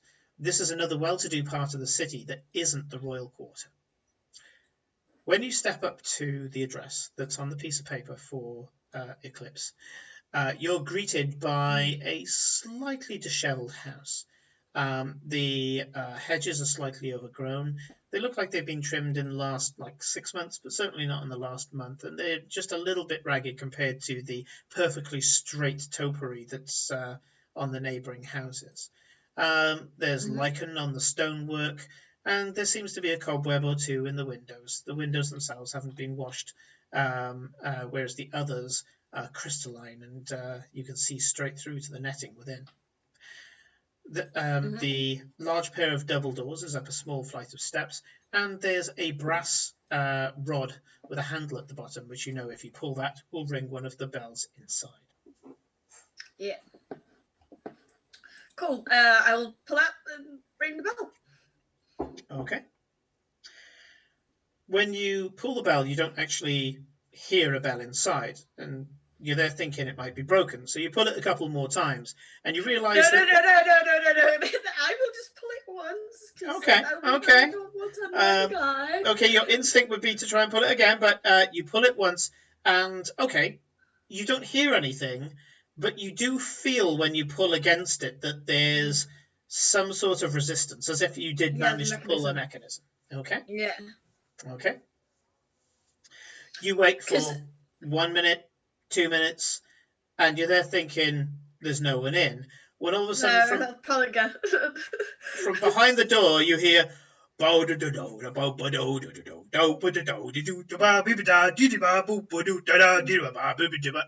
hang on. Was it left, right? Okay, here we go. Left, right. Oh, damn it, start again. Left. Right. Got it. And there's this click from inside. The door opens, and a Goliath's head pokes out around about 3/4 of the way up the door. These are quite tall doors. And kind of poking his head around is a Goliath. And you have seen Goliaths in the city. This one seems to be the Goliaths normally favor kind of leather armor, and a lot of them are showing kind of body tattoos and things like that, and they normally dress kind of in closer to what you'd see a barbarian type of dress, even in the city. Furs and leathers and things like that. It's a cultural thing amongst the Goliaths. This one is wearing a shirt, the tallest pair of trousers you've ever seen. He's wearing a proper pair of shoes, and he's got gold earrings going all the way down both ears, ending in some longer, quite substantial looking earrings, which are pulling at his earlobe slightly. And he's also got a pierced eyebrow. He looks down, and he's still kind of going, Can I help you? Sorry, are you Jacob? Oh, what's his name, wasn't it? The history guy. No. That's what I got. Garrett? You also know he's a human, don't you? No, I'm not the history guy. That's Garrett. He's inside. Garrett. Okay, Garrett, because I got Jacob written down for some reason. Yeah, Garrett. No, Jacob's the archaeologist. He works with Garrett. Oh, okay. Which one are you looking for? You looking for Jacob or Garrett? Both. Whoever is available for some. Well, this is Garrett's house, so I guess this is probably the best place to search for Garrett. Yes, Garrett. What's your name, sir? I'm Beatba. Beatba. Yep. Beatba Badoom. Okay. Yeah, that's my name. All right. Yeah. You've probably heard of me, huh? Yeah. Have I? Do a straight charisma check. Are we allowed to do it too? All three of you can do charisma checks. 15. Okay. Straight charisma. Straight charisma. Yeah, that's a 14. Okay. Natural 20. Natural 20. Okay. Because it matters now, right? Yeah. Okay, so both Glory and Eclipse have heard that there's a new type of music going through Ostergard. It's a coagulation of Dwarven music and Goliath music, and a mixture of other different musics as well, Orcish, and it seems to be popular with the younger crowd. And it's seen by a lot of the people in the city as a nonsense. Okay. Is it music with rocks in it? No, good reference for Terry Pratchett, but no, it's not music with rock in it. But it does seem to have elements of a lot of the different cultures coming together and actually breaking out of their own individual cultures to come together to make a new art style. And this is kind of part beat poet, part bard, part clown. I mean, it's supposed to be silly. It's supposed to be fun. As they use a lot of different media to make different sounds. And yeah, so looking at this guy and how he's dressed, you can tell that the bright garish shirt, the uncomfortably tight trousers that this Goliath's wearing, and then these velvet lilac shoes that he's wearing. There's the clownishness about him, and also how the dangly earrings are kind of swinging around the Goliath's head.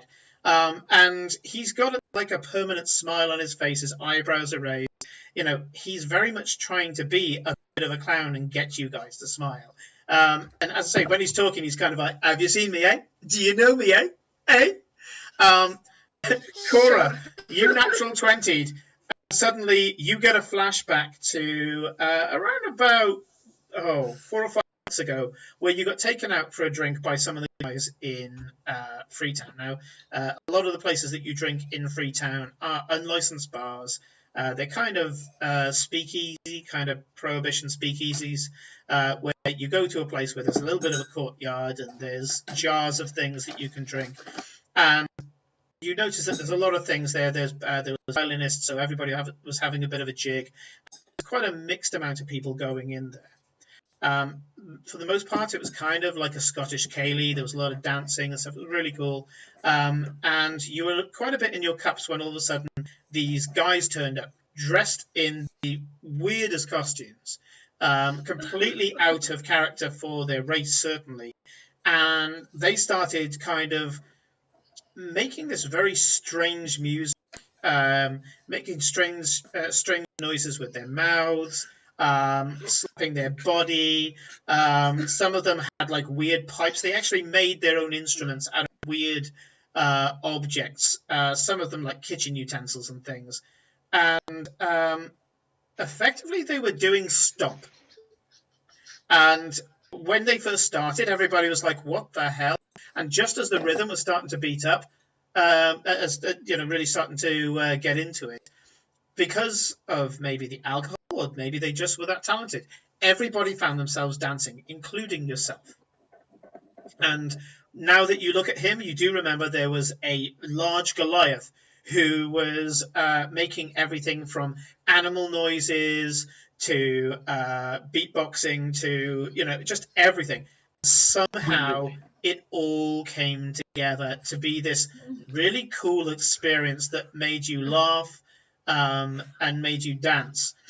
And it allowed you to forget yourself because you've had quite a solemn history being from Freetown and other things. and for a night you did let your hair down a little bit. Yeah, you remember this guy. We have hit peak hipster. Yeah. What was his name? Beep Badoon. Yeah, Beep Badoon. I'm Beeper Badoom. First name Beeper. Beeper. Yeah. Beeper. You got it. Second one, Badoom. Beeper Badoon. I remember you. You do? Yes. Oh my God! Where were we? What gig was it? And he's there, and his shoulders are starting to work it now. It was a pub. I don't know the names of any pubs in Freetown. The Three Pigs in Freetown. Oh, piggies! Oh yeah! Oh, that was such a good time. Yeah. Oh, that was.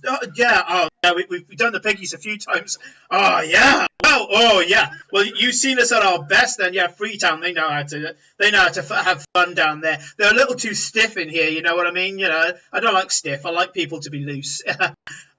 Please come in. Yeah, sure. Come on. So Garrett's like kind of my patron. I mean, he doesn't quite understand, but he's getting there. I like to think that, even though he's about all the history and stuff, that I'm kind of broadening his mind. And, I think he's kind of getting there, and wizards, they got like minds that are out there, man. So, I have to bring him into the city, bring him into the people, kind of feel the rhythm, and then kind of get my kind of art, and then can go back out there again, but now he's taking the art with it. Yeah, it's going out there with him, out there with him. Yeah. So, come on this way. Hey, Garrett, you got some friends? I didn't know you had any. Come on. I will already Follow die me. for this man. Follow me. I don't care what anybody says. I will die for this person. This is my favourite NPC, no matter fucking what. The next 50 hours of this campaign is just this bloke with us. Yeah. Are you moving? You better be moving behind me. You better be moving. Come on. Okay. Come on. You gotta be moving. That's it. Work the lips. That's good. This guy is really cool. He and his friends did this gig in the Three Pigs, and it was really good. Yeah. Like crazy, but great. Yeah. We should try. When are you next? Do you have You need the gig list. You need the gig list. I'll be right back. And you just watch this Goliath sprinting like a gazelle up the stairs. And, as he's going up these stairs are like good, substantial hip stairs. As he runs away, Glory will just like lean over to Cora and like, maybe you should tell Noki about him if he's really good. Oh, what? Get him at the Horse and Harness? Hawk and Harness. Hawk and Harness? Yeah. Okay.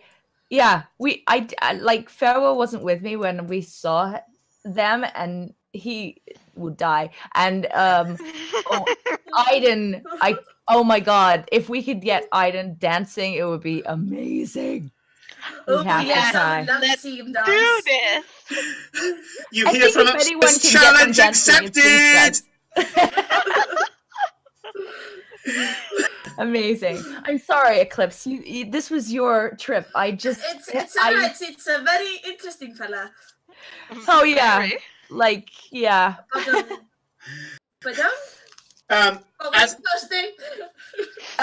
you can hear Badoom upstairs. Badoom.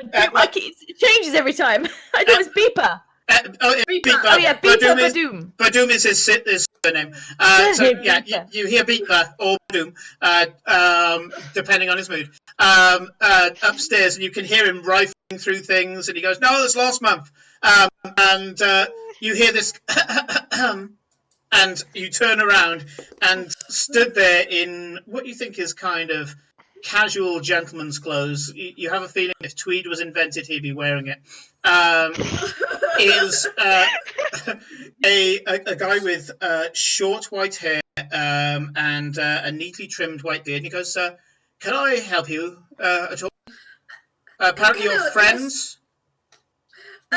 I was sent here by Rachel to ask you a bit of some historical questions I have about the local history. Ah, right. I see you've excited my my client. Sorry, that was me. No, it's okay. Fresh air can excite him. It's absolutely fine. Sorry, why are you here again? I didn't catch it. Other than to wreck one of my rooms. No, I have some questions about the local history, and if you would know something. Of course. Of course, young lady. And may I say, just wonderful to see people coming and seeking knowledge and enlightenment like this. Please come in, please. We'll get some more tea. And he goes, Algernon. Oh, don't startle me, man. Go and get more cups. And he kind of watches as nothing goes past. He said, "Please, Right. please come in. Sorry about Algernon. I think he's aging worse than I am. Please, go on. Come in. Okay. You sit down in what is a kind of stereotypical upper class aging man's study.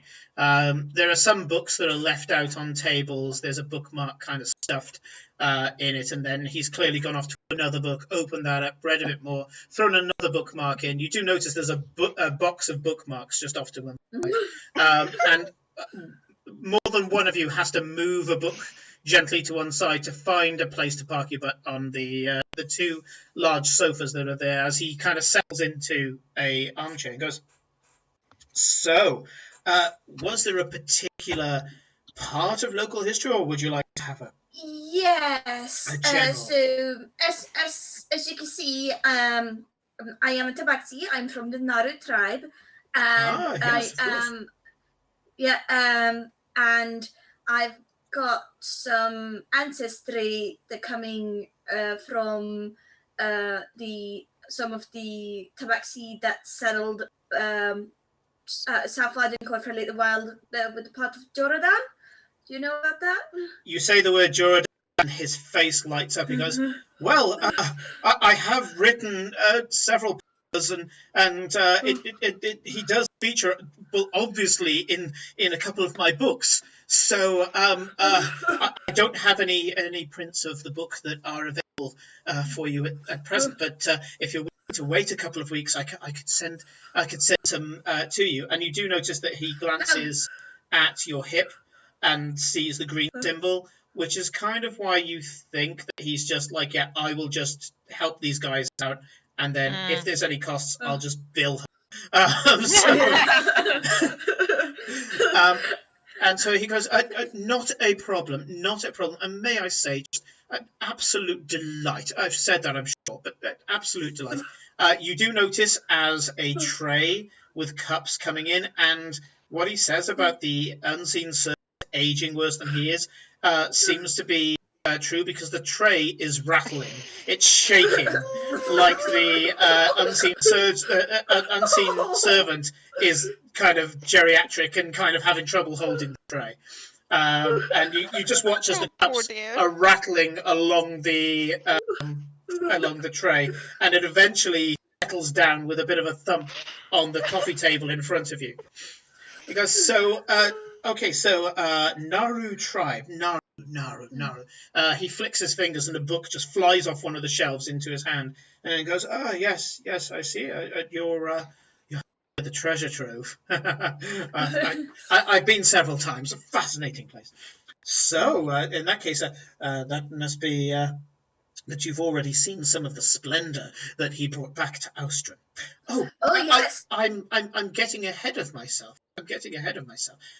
So I don't know if your two friends are very well versed with Jordan.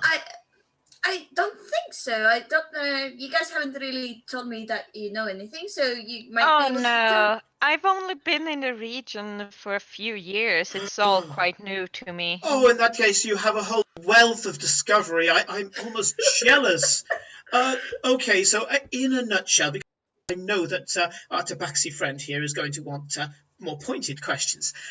So, Jordan the Great, a hero for the ages, a conquistador, certainly, a warlord, the head of a lion, resplendent, taller than any other tabaxi, they say, to the point where they sometimes doubt his heritage. A little bit of scandal there. Some people thought that he might be a Rakshasa.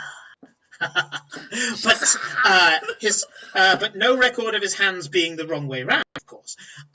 So Jordan the Great was an upstart.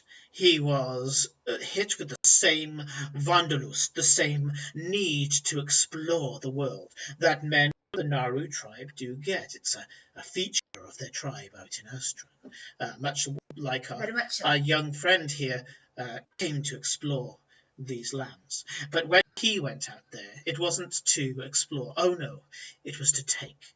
And so he cut a bloody swathe through the south of the old empire, and started taking land and moving on. Now, Jordan, for all of his ambition and for his bloody tactics, which were fantastic, they were swift hunters, using every part of their feline grace to climb walls and take out battlements. Before people knew that the battle was won, they'd already taken the battlements and was waging war from within. But once he conquered, Jordan was somewhat benevolent, charismatic, and intelligent. Oh yes, fiercely intelligent. He made sure that he put provisions for everywhere that he captured, so that life was better after for the people than before. He had no care for riches. The second that he held them in his hands, he would lose interest and give them away again, often giving them to those he previously encountered and previously conquered. So he would start sending gold back to his victims. They felt... This is, if I just may interject about him giving things away, this is very much a trademark of Tabaxi, as Tabaxi's a race that we will don't really care much for the individual riches rather than more the experience of the whatever brought us to it, and then once we've had that experience, we freely give it away. I've heard this. You prefer the rather than the conclusion. I completely understand. If I was to learn everything about everything, life would be boring. Well, I can say at this late stage in my life that I fear that I'll never get to be bored. Que sera? But yes, you're quite right. He didn't really care for any of this. He was always after the next place, the next place, the next place. So he would start giving these lands, as long as they were still in his name, to people who started to flock to him. Mercenaries turned into governors. Many of them now enjoy nobility today. They were put in place by Jordan himself. He changed the landscape, making some people rise up and obliterating other families completely, depending on who was in his way. Anybody who was intelligent just walked up to him and supported his cause. They were usually given what they were needed anyway. But he got greedy. With more success meant that the hunt was boring, and so he went for more and more, and eventually, of course, the remainder of the empire started to fight against Jordan. They locked their borders. They were ready. They learned his tactics. And as much as he was intelligent enough to change them every so often and reinvent himself, there's only so many times one can do this. In the end, it was a force of numbers that started penning Jordan in. He started to feel cornered, trapped, constricted, restricted. That's something that you would never want. Suddenly you hear a kind of knocking at the door. Oh, got it, I got it. He's like, you can give it to them on the way out. They're being enlightened. Right. All right, but you'll get more enlightenment from one of my gigs. And he goes, kind of mumps his way out into the hallway. I love Nick's face. Gareth rolls his eyes and says, Anyway, where was I? Oh, yes. Restricted. Restricted and frustrated. Jordan started to go dark in his moods. He started using reckless tactics to gain any small inch of ground, any moment of gain, any single point of time where he could feel the thrill of victory against the odds. He had some wins against excruciating odds, and there are tales about those battles that still live to this day. But he started to listen to those who fueled his dark moods. He said that he started to invest in dark magics and dark pacts. Magics with a K. Oh, that never swell. No, indeed. Mm. In the end, it was his own generals that turned on him. Despite everything that he lavished upon them, they could see a darkness rising up in their ruler, their once benevolent ruler, that they Yeah. knew one day would consume them all. So they made the decision to cut him down in his prime, in the hope that his memory would live on, and that they would also be able to benefit from the glory that would always be Jordan the Great. They were foiled in several attempts, mostly ending up with a few of them dying. Mm. And then they succeeded, or at least they thought they had. Upon killing him, he exploded in a strange and sickly purple fire. And he stood back up, pulled the blade from his heart, and carried on fighting. Once again, they kept fighting, struck him down. Twice, 3 times, 4 times. At one point, they swore that they had managed to get a blade through his neck, only to be greeted with the same sickly fire, the same sapping at their souls. And he stood and fought, this time his eyes burning with the same strange fire. Eventually, they took him down, and there we leave history for a while because there's no record of what happened over the next few days. It is known that some of the generals who survived the battle were never seen of ever again. Perhaps they died to their wounds. Perhaps they went into self-exile over their shame. We do not know. And that battle was very close to here. There are various theories on where it was, but we do know it was near the coast. And we do know that several days later, the battle site was completely scoured clean.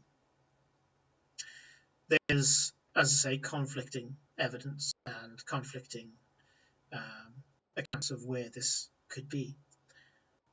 And then a strange tale came out where they said they took the body of Jordan to his final resting place to be stood over in endless vigil by those who had committed the betrayal.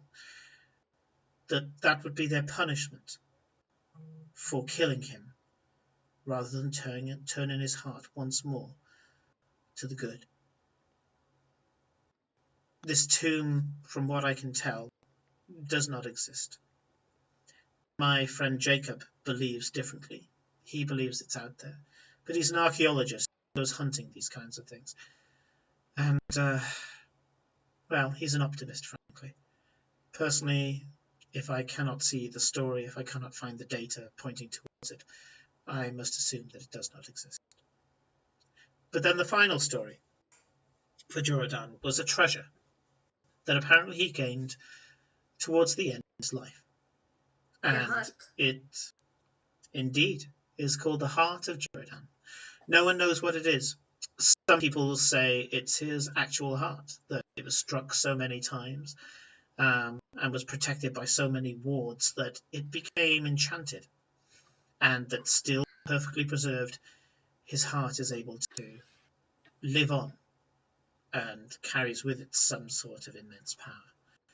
I would say that if that heart, that enchantment existed, it would be powerful, but not good, and should be destroyed, or at least contained. Some think that the heart of Jordan is actually his blade, his longsword that went missing at the same time that he was killed.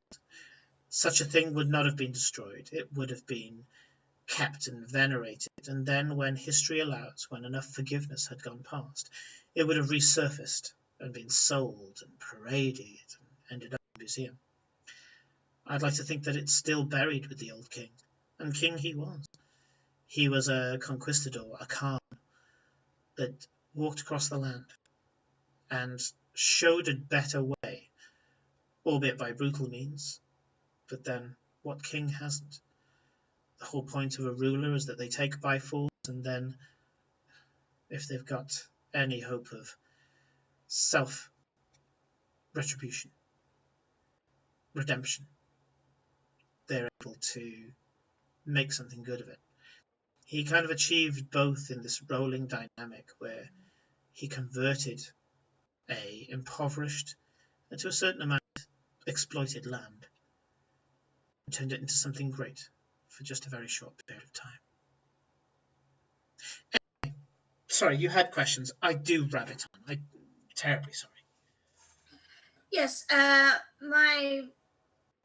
what I'm currently doing is I'm trying to I do admit I'm kind of chasing a story, a fairy tale about this heart of Joradan.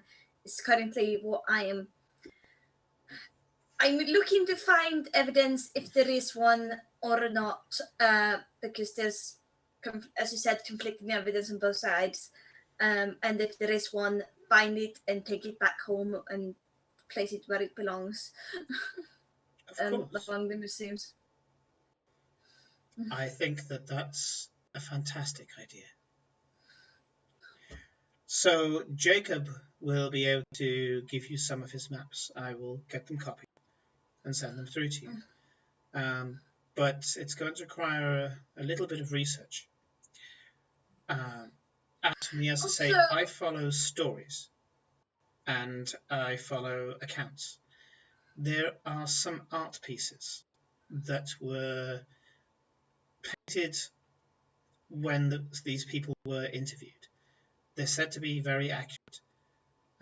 Maybe you could get some landmarks from those and see if it points out a particular part of the coast. I did come across a painting of a temple/cave opening of a specific location that seemed to be of the accounts of where this supposed temple of his burial ground supposed to be. But I'm not sure if that's just an artist rendition or if that's like an actual thing. I was given it by my employer. If that makes it any more credible or not. We must be careful of artistic license, certainly, but you say that it actually shows the cave opening. Yes. So I'm. It might just be someone who's like, this girl is interested in Joradan, so I'm just gonna paint on the cave opening and say this is where the thing is, or if it's the actual place. It might be worth looking up. It is said that the university, in one of its inner sanctums, has such a painting. Maybe a copy of it? I must admit, I would be fascinated, but probably not more fascinated than Jacob. May I at some point have either us go to see it or you to bring it to us? I will be sure to make sure that we have all due protections in place. Yeah, that's fine. Also, do you know if there's anything particular? Because I've heard something about some people not liking people asking about Joradan and the heart of Joradan. You're talking about the Order. It's a fairy tale, nothing more. Be assured on that. Some people like to be a little romantic and say that they're descendants of some of the generals who killed Joradan, who that are still making sure that you cannot follow the path back to Joradan to this day, and it's It's silly. We'll put it this way. I've been researching this and many other stories all my life, and I've never once had so much as a threat in that direction. I mean, okay, I keep a certain amount of protection, and he kind of points out to the corridor. You can hear but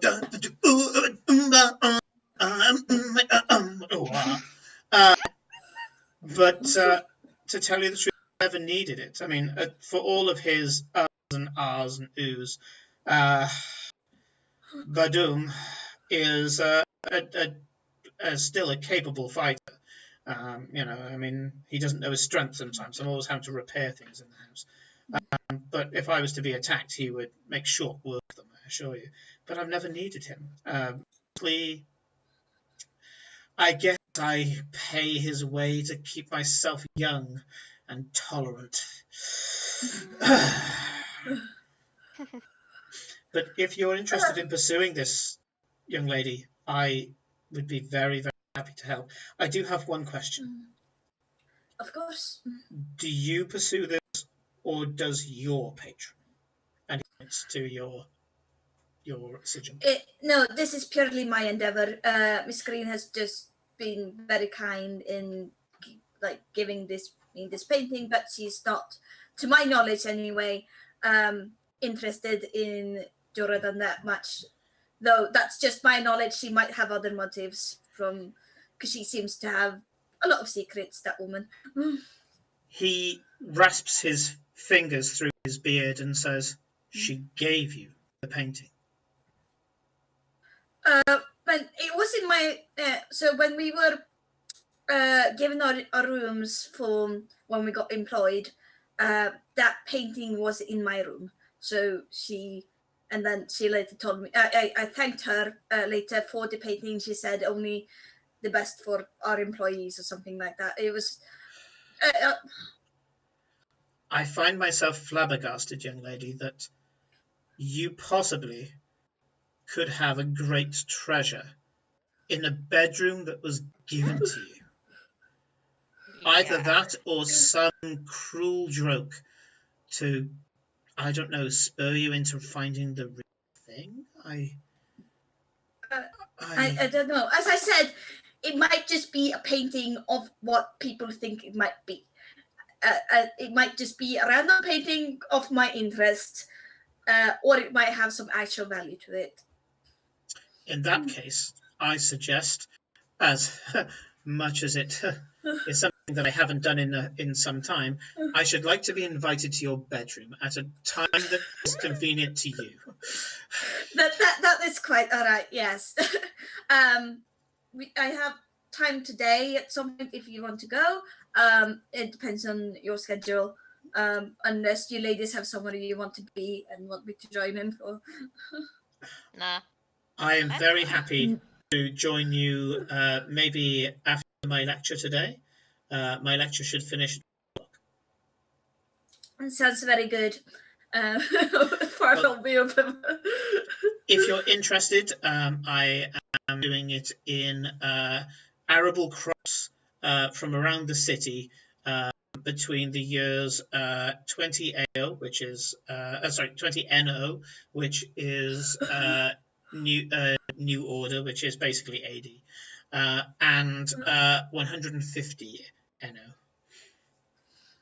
So it's about the architectural crop patterns. Yes, architectural crop patterns. I know, it's fascinating. And how did we manage to get the data? Well, that you'll have to come to the lecture to see. But okay. We will all will be revealed at the lecture. But if you're busy, I completely understand, and you may have to set this up to allow us to go and see this painting. But I should bring Jacob along with me. He's a little rough around the edges, as all archaeologists are, the practical part of history. But don't you worry, we will come with all due respect and etiquette. Oh yes, I'm well under my graces to invite you there, but I will tell the barkeep as well. He's the host. As well, that you guys are coming just to look at my painting, which sounds really. It doesn't sound like when a lady invites you to go and look at her paintings, that's normally a euphemism, and this is actually looking at the painting. Okay, well, until You then, hear Farewell's voice in the background going, "Stop talking." he says,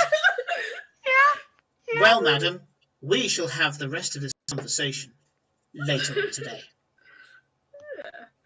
Thank you very much.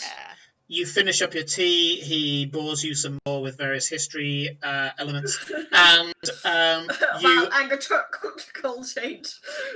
you head out into the corridor, and you see, sat on a bench like a naughty child that's been told off, Beatba with a fistful of papers. He suddenly jumps to his feet and goes, "Hey, there we go! Now here's the real fun!" and hands each of you a set of gig dates and times where he's managed to get, probably beg, for a small spot in various taverns around the city. You notice that many of the taverns are kind of dives, or you have a feeling he's kind of offered to do the entertainment for free.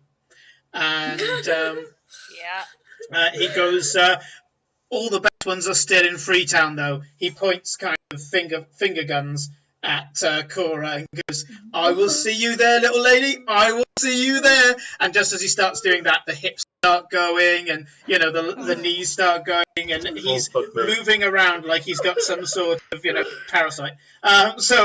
He's and he is kind of strutting his stuff as he sees you to the door, and he says, "You lot can come back any time. It doesn't have to come back for me, yeah? And I'll teach you a few of our latest pieces, okay? Yeah? Okay. Yeah. Oh, fantastic. Anyway, you guys have a colourful day, and I will see you later. You got the list? I will be looking out for you in the crowd. See you later. Bye. Bye-bye. He closes the door, and you can kind of hear the singing retreat into the house. I couldn't think of two more different people to live in the same building. That's amazing. It's very interesting. A proper delight. I feel like I can imagine that Beatba punches people while making the noises of a drum kit. I'm pretty sure, yes. No. I'm just imagining him at one of the stuffy parties I had to go to as a kid. I love them, but imagine him in a ballroom. Oh, yeah, that might have mostly lightened prove up any the party a bit the other day. It would mostly prove any party, to be fair. Any party. And I'm sorry for a bit of info from the historian about history. But Oh no, No, it's really interesting. How long ago was that? DM. Quickly pulling all of his notes here. Yeah. Whilst she's doing that, I will say, Kate, it's probably best you don't throw stones in that house, considering that our two characters are friends, and people have probably said that about us. It's true. It's true. I did send you the notes Don't a long worry, time ago. it's not important. It I was, will give it to you later. Stop peeing. Yeah, Yeah, I'll give it to you okay. later. So, you go out feeling like you. About 3 years ago. Yeah, you feel like you've got out there and really kind of. It's a really long time. Yeah. I'll send it to you later. I'll send it to you later. Yeah, I've got the timeline and history of Illyria. I need to dig it up. We need to stop panicking. We've got 5 minutes left on that fucking I timer. know, I know. Everything's fine. So, Cora, what would you like to do? The other Me? two have gained some content and 4 minutes. some friends. What would you like to do? Well, ladies, what now? What's the time, Mr. DM? Time is around about The lunchtime. guy said he had a. Okay, so we still got quite a lot of time. Yeah. Tea time? Yeah, it's about 12:30, 1 o'clock. Almost tea Um, time then. I think Farewell's going to be sleeping for a little bit longer. If you don't mind, I have something I want to do, but just for me. No, we're happy to come along. We're having Oh yeah. girls stay out. Sisters. Yeah. Oh, you want to go find a cat? Sure. Cat? It's right here. No, Why okay, let's go. Well, okay. Do you remember? It feels like forever ago, but I think it was only like a week ago. Couple of days. When we got into that scrap with the couple dogs, or Mm-hmm. whatever they were called, Mhm. and I mentioned afterwards that I had seen a cat, but the Oh, yeah, cat. right. Well, You did mention that and asked if it was some kind of shapeshifter, if I remember right. yeah. Oh, yeah, I mean, I don't know. Because it spoke to you. Yeah, I think so. I mean, I'm starting to doubt myself now, but I don't know what else to do for the rest of the day if you guys want to do stuff, so Yeah. we could wander that way and see if we see a cat. Yeah, If not- let's go. There's always lunch. Let's go and see if we can find the cat. Okay. Why not? Okay, so we take a wander towards the But the Okay. place. So Yeah, this is where we scrapped with a couple of dogs. Yep. So We've you killed ended a up couple of taking people. down the Razor Boys who had killed some of the Cobble Dogs. Razor. Yeah, that yeah. I knew I was roughly on the right. So the Cobble Dogs work for Renata Green, and the Razor Boys had taken them down, and then you took down some of the Razor Boys, and that's why the king said, you killed some of my men in the soiree. So you guys get back to Hobson's Holding, which is actually a city farm. It's actually responsible for keeping the troops fed if you're ever besieged. So it's kind of a cattle farm and a small cattle farm that's inside the city, and takes up some of the buildings that are there. Everything is grown within the kind of husk of the building. Very strange kind of setup there, and you have a feeling magic is also involved. And you get there, and the site that was in that battle before, I'll call up the map, is there, and you do see that sat asleep on a hay bale next to a slightly old-looking grey horse, cat, and you think it looks like the same one. So we'll go up and book it. Surprise. Wait. Do you think? I think that's the cat. It's still here. Should we poke it? Talk to it? I mean, I think It's a cat? never a good idea. You're a cat. Do you like being poked? I don't. Maybe. On behalf of chat, I will remind you of our conversations regarding consent, Exactly. and that already in this session you have told me off for said phrasing. Exactly. So no poking. I am going to wander towards the cat with 18 seconds on the clock. I'm so terrified what's going to happen with this. Okay. Okay. A 3, 2, 1. As you get up to the cat, and this couldn't have happened more perfectly, you walk up to the cat. You're about 2 foot away from the cat. The cat is fast asleep. There's this sudden explosion, and a column of smoke goes up in the city. Farewell wakes up immediately from the explosion. A column of smoke appears somewhere else in the city. It's looking somewhere over towards the royal quarter. It's not the palace itself, but somewhere in the royal quarter. And as you do that, the cat wakes up and goes, "Bloody hell! What the hell was that? Oh! Scared the life out of me! Jeez! What the? You're talking. You're talking. You're a cat talking. I'm only the cat supposed to talk. What are you talking? I love that the cat is confused about the cat talking. I am. He stares at you. Cat stares. Yeah, I'm staring at him as well. He stares at you and he says, "The cat looks at you for a moment, then starts to irreverently lick his butt and walks away." At that point, Eclipse and Glory, Yes. what he just described is what you see. You watch the cat stare at you for a few seconds and then lick its butt and walk away. Cora, you don't see this. You see him stare at all three of you, say words, and sit exactly where he is. Well, that was weird. Apparently he's walking away. Yeah. Cat, come back. Bye, bye, He's still kitty. there. I'm so confused. But wait, and I'm digging around for my Renata Green I'm symbol, more interested in the cat and I'm than the fucking messaging bird. Farewell saying, "Are you okay? What the hell was that?" Oh, please.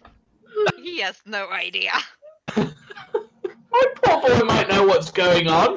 He might, but I'm not necessarily thinking he knows. I'm thinking, is he dead? Where I don't know where that explosion happened, and I want to hear from my friend. Yeah. Is he dead? Yeah, because he's gonna tell you if he's dead. Okay, for you, Farewell, you step out of your room just instinctively. You can't help yourself. You step out of your room to check that Aiden's okay because, you're such a caring boy. And you hear from Aiden, "Shut up, I'm sleeping!" Apparently telling the explosion off. I've actually got like my flail in one hand and like breastplate in the other, and I'm trying to get it on while still armed because like he's just been woken up. So I'm gonna run back into the room because I'm gonna have the same thought as Cora's gone on, and probably about the same time we're going to send them both message of, "Are you all right? What the fuck just happened?" No idea, an explosion. And also, the cat is still talking, but I don't think that matters right now. We're coming back, and I'm gonna sort of hightail it and start to run. The cat stares at you, Cora, and says, Pick up the "The cat. cat was never talking." Pick the cat up. What? I'm coming back for you. Pick the cat up? Are you telling me this? Yeah, or you're getting through the thing because like his brain is just not keeping up. He was nice and asleep, so it's in full logic mode. So it's pick the cat up. I'm gonna get dressed. Aiden is fine. The building is still standing. I'm gonna see if anybody needs any help. Please bring I'm Bring making the a grab cat for back. the cat. I'm making a grab for it. Oh yeah, go for it. Initiative. Really?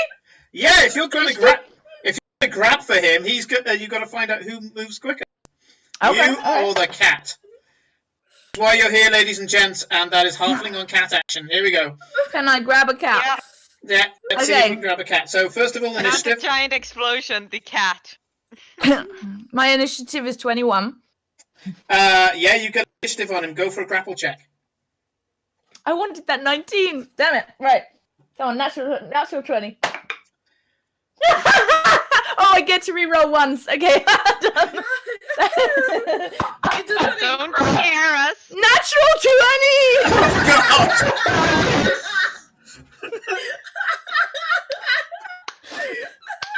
This is what you wanted for people.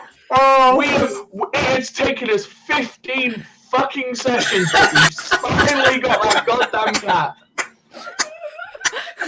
Oh, I love it. I love it. Okay. Oh, fantastic.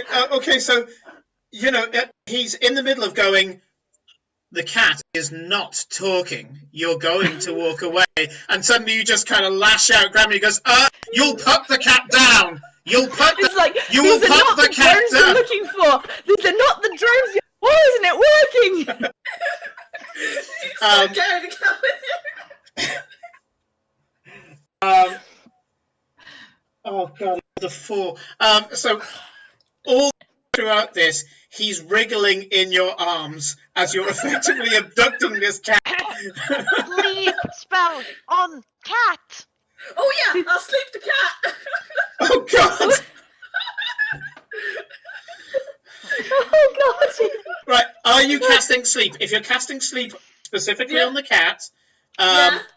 all I'm going to do is... No, actually, I'm... Doesn't sleep affect everyone in the local area? I'm probably No, gonna go. I can center it so it's basically just on him. And Not you two really. have I to am grappling him right now. Right, You've so... also got to remember you've we probably got kidnapping more the hit cat points or than the the cat? I just remembered Yeah. the Okay, whole so... conversation about consent. Oh yes, that's two. When Rowan Rowan comes back, listen she's here. going to be very disappointed in you, Kate. It's D&D. It's fine. It's only a cat. I can't help but feel that Rowan's become the official kind of ethics officer for the She's our Benefactor. ethics mum, yeah. Yeah. So, right, so Corinne, roll the dice that you would normally do for sleep. Don't worry, I doubt you'll be able to knock out a fully functioning Cora, especially because it'll hit the cat first. So, roll the dice. Yes. I'm just gonna find out. I think it's 5d8. Roll 5d8s. Yes. 5d8s? Really hell. Yeah. Yeah, it's a beefy, five, beefy smell. It could go wrong, but that can be funny. Yeah, Yes. it could be hilarious. 14 plus 15 plus 14 är 29. 29. 29. Okay, so how many hit points have you got, Cora? 35. Okay, so it goes off without a hitch. You throw a sleep spell directly onto Cora's space, and the cat just goes completely limp in her arm. And Cora just gets this kind of, yawns once and then shakes it off. How long will the cat stay asleep? A minute? I'm already running. I'm running Yeah, but back. we're running back now. Okay, So. running. Sure. Okay. Wow. Okay. So Simon, I'm going to assume by this time I'm dressed. yeah, you've whacked on the armor and all the rest of it, and they Yeah, ran a but bit I'm not before wearing- Corinne decided to knock a cat. Yeah. Yeah, I'm Okay. not wearing. I won't wear any of the robes. It's just going to be pure armor. And as I run out, I'm just going to start yelling at Noki to make sure someone looks for Aiden, and then I'm out the front door and I'm looking for people to help. The only big question I have for you is: did I sleep long enough to get my spells back? Ooh. Wasn't the full 8 hours. It was No, it not wasn't. for 8 hours. It's been about 5 or 6. You have had the effects of a short rest, my friend. I'm sorry. Shit, Well, I have Isn't no. it? Oh, fuck. Damn it. Isn't Yeah. it 6 hours sleep that's required, and then you can have 2 hours of like grace time? But I'm my gonna watch. say I'm gonna press it here and say he hasn't had a long rest. He was in the middle of a very nice long rest when the explosion went off. Okay, so Yeah. you get to the hawk and harness. Okay, Farewell at that point is completely dressed, and Aiden is still out the count. Farewell, you watch as Cora charges in with a cat under her arm. The cat's real? Yes, the cat is real, and he's talking to me, but these two don't seem to see it. Or here, you wanted it. Take the cat. I'll take the cat offer, and I'll be like, my expertise is medicine, not psychiatry. The cat is starting to You stir. said grab the cat. shall we put the cat in I like, one of didn't our think rooms? it was. Can we tie the cat off? Up? I'm gonna. Cat up! I would. Cat. I am I ashamed. will take the cat. I I will want- take the cat and put it in my room and lock it in there. Okay. Okay. Thank you. I'm gonna go see if anybody's hurt. Wait, yeah. What was that? That was a huge Don't- explosion. I don't know, and I don't really understand why it's gone off yet or what's going on, but I'm gonna find out because people could be hurt. Let's go. Where's I will try Ivan? to. He's I in will bed. try He'll be to- fine. He is in no place to help us. He is going to be. Point. All members of the Green Organisation. All members of the Green Organisation. Report immediately to the Green Manor. Everyone must Right. stop what they're doing. Cancel all missions. Cancel Okay. all orders. Come to the Green Mansion at once. All members of the Okay. Green Organisation. Oh, Guess I'm not God. having tea time today. I No. will go and wake Aiden up so he can go as well because he counts. You try to wake Hayden up, and he's punch drunk. He tries to get up. He falls off the bed. His head hits the wall, and Noki He appears. continues sleeping. And Noki appears at the door and says, "I'm pretty sure he is exonerated." Okay, let's just get him I back was into gonna the say bed because and head over there. Come on, chop chop. We need to be there, please. Come on. Simon, I Yes. was gonna say because we only have 10 minutes left. It might be better to just bring Aiden with us so we can come in with him next session. He'll turn up. It's fine. Yeah. You leave him and start heading down the stairs with Noki. Come on, Noki saying, "Come on, please, come on. She's going to be angry. Come on." Then she can be bloody angry, and Do you I'm know- going to go look for people that are hurt. I grab you and say, "Come, farewell. She will have people there. We need to go now. She's probably gonna send us there to help anyway." Noki turns around to you and says, "Mr. Farewell, please. She is probably getting people together to be able to help out with this. She's trying to get it so that everybody is arranged in teams. We did this with a fire before in the city. Come on, please, come on." Do you know where I'm that gonna- explosion came from, Naki? Somewhere in the Royal Quarter, I think, which is very strange. It's one of the safest parts of the city. Perhaps maybe some sort of magic experiment gone wrong? There's a lot of practitioners DM there. question. Yeah. Is there? I can't remember where the Green Manor is. Is that in the Royal Quarter? The Green Manor is in the Royal Quarter, yeah. It might Okay, be- Cora is really worried about the whole thing that happened last night, and saying that there was a old man in Renata's Green's place, and thinks it's all to do with that, and so we are going. And he's just grabbing Farewell by the Yeah, arm. as soon as Trying she to goes- relay this a little bit. Okay. Just going like, old man last night, maybe. I don't know. Let's go. Okay, and yeah, I'm gone. Okay. Yeah. Full sprint. Right. You. By the way, Simon, it might be important that you check what I sent to Renata earlier. I've already changed. checked it. Yeah, I've already checked it. Okay. If she wasn't busy with other things in the city, she received it, but she didn't have enough time to reply. No, that's fine. It's just that might have something to do Oh, with yeah. happen. Yeah. So you run up the road, and you run past the Rat and Carrot, which you know is one of Renata's pubs, and turn the corner there, and you see a huge crowd that is outside. They're all wearing exactly the same symbols, showing them to be the organization. You think there's probably about 200 people here. Now, you know that this isn't everybody who lives under the green symbol, but maybe this is the agents. And you see that they range everything from street urchins to the elderly. You notice more than one person who's like a beggar.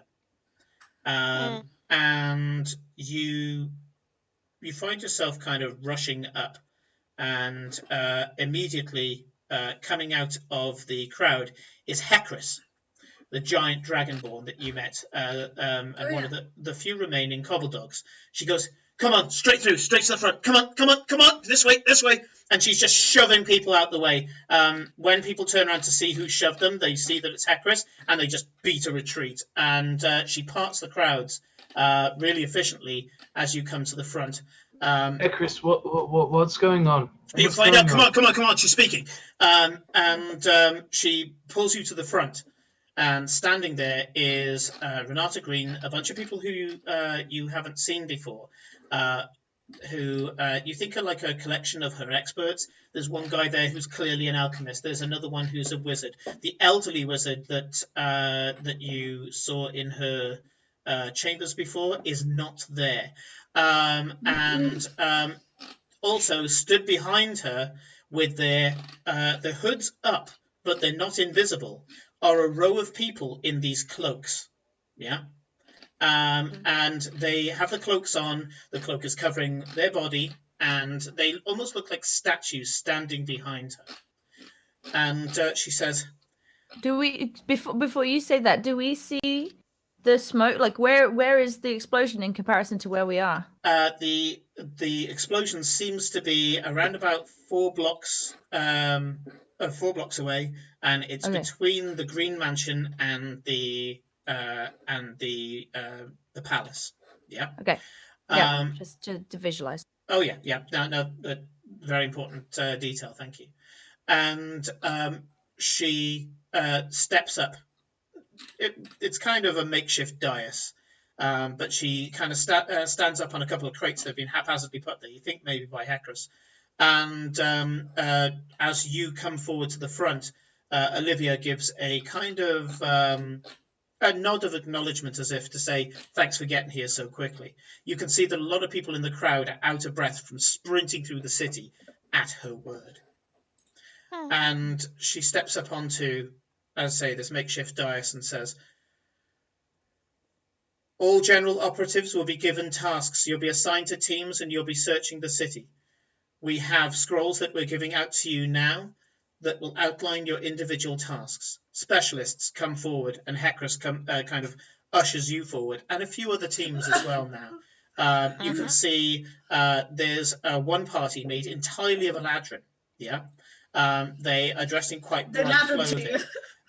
There's one that's a mixed band of mercenaries, and you can smell the drink off them from here, the stale ale smell coming from them. You can see... Simon, is there a team called the Amen? No, there is not. Oh, boo! You can see that the remainder of the cobble dogs are here, and they're all to the front as well. And she says, my specialists, I need to send you into the depths of the city. Our Duke, our patron of this city, is in the greatest grief. His son has been kidnapped. And that's where we're going to leave it for today. Interesting. But we have a cat. You've kidnapped a cat. Wait, maybe that's the son. We solved it. Yeah. What did you do this session, Nick? Well, I was trying to recover my spell slots because I thought something would go really, really wrong. And whilst I was gone, my companions decided that actually there really was a cat. And when he and completely in character suggested bringing the cat to us so we could look at it, they actually kidnapped said cat. Yeah, well, you told me to do something I thought was important. I thought you'd not understand. And I wasn't planning to go and see a cat, but my companions decided they wanted to travel with me, and I wanted to do something private, so I decided to detour to something else. What do I know what else to do? A cat! That's the only thing that was in her pocket. I want to be a fly on the wall when Nick has to report to Roan that you stole a cat. We didn't steal a cat, we kidnapped a cat. Yes, because that's our problem, not Clementia. There is, for me and the audience, no we in this. You kidnapped a cat. Excuse me, but No, I did it on your orders. It's your fault. It was your orders. I wasn't going to take the cat. Oh god, if that cat turns out to be a fucking... suggested it. Somebody's familiar. I'm just.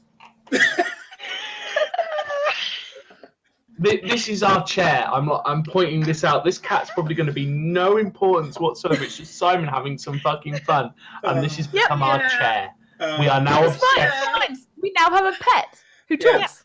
It does feel a bit like the chair, I have to plays admit. mind games. But there was just that perfect moment where I'm watching the countdown going off. I know exactly what's going to happen. And just at that moment, Kate is walking towards the cat, and I'm like, it's going to happen. It's going to happen right now. Perfect. Perfect. Oh, fantastic. So thank you, everybody, players, viewers, everything. Quick announcement towards the end. So I will redo that link, and I will put a PDF in place of the share part of the Home Brewery website. So there'll be all the little maps and things, and it does actually have a map of the city in there as well, so you can follow along when I say what quarters they are, and you can kind of see roughly where in the city we are. I do try to put it in the middle box when it's really important, but other times it's just a bit of a faff, and I'd rather just get on with the game. Something else, and that is we're going to try to go for affiliate. And so, as part of that, we're going to be doing some one-shots. When I say we, I'm going to be doing some one-shots.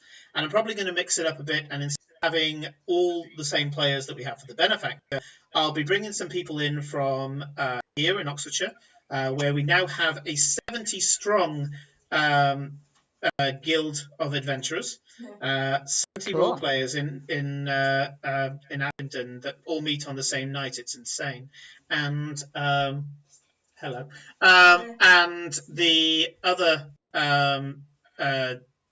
sets of players will hopefully be from some of the viewers as well. So we'll see if we can do that with CQ and the others. Some will be D&D, and some will be Elite Dangerous, the role-playing game. So we'll do that to get our hours and hopefully take affiliate status. Other than that, I hope you guys enjoyed it. There was a little bit of an ad-lib more than role-playing usually is. But Rodrigo, get well soon, dude. We love you. Yeah, we miss you, man. And We do Come miss back you. to us. I can only imagine watching this at this point when he's better to be able to watch it and he's just screaming at the screen. I'd like to think that. Oh, he will. So yeah, and yeah. As for everybody else, thank you for one evening. Yeah, he left us for one evening. We kidnapped a cat. But we role played him perfectly. He spent the whole time sleeping. He spent the whole time sleeping or telling off for interrupting him. So there we go. Yeah. So there we are. I promise that at some point, Kate will get down to the mystery of the talking cat. If things had been a different way around, she would have got episodes. But, I'm not gonna have a moment to actually go into my little thing. So it's not gonna happen. I realised the cat hasn't become the chair. The cat has become that side quest that you always intend to go to, but there's always something else that comes before it. Yeah. It's when we find the cat dead in a box because we put it there and we forgot to feed it. Yeah. Well, Then there's going to be a problem. Schrodinger's cat then. It Yeah. might be dead, but it might be alive. Yeah. We So just Eclipse don't know. can never sleep in her room ever because we don't want to find out whether or not that cat's dead or really upset with us.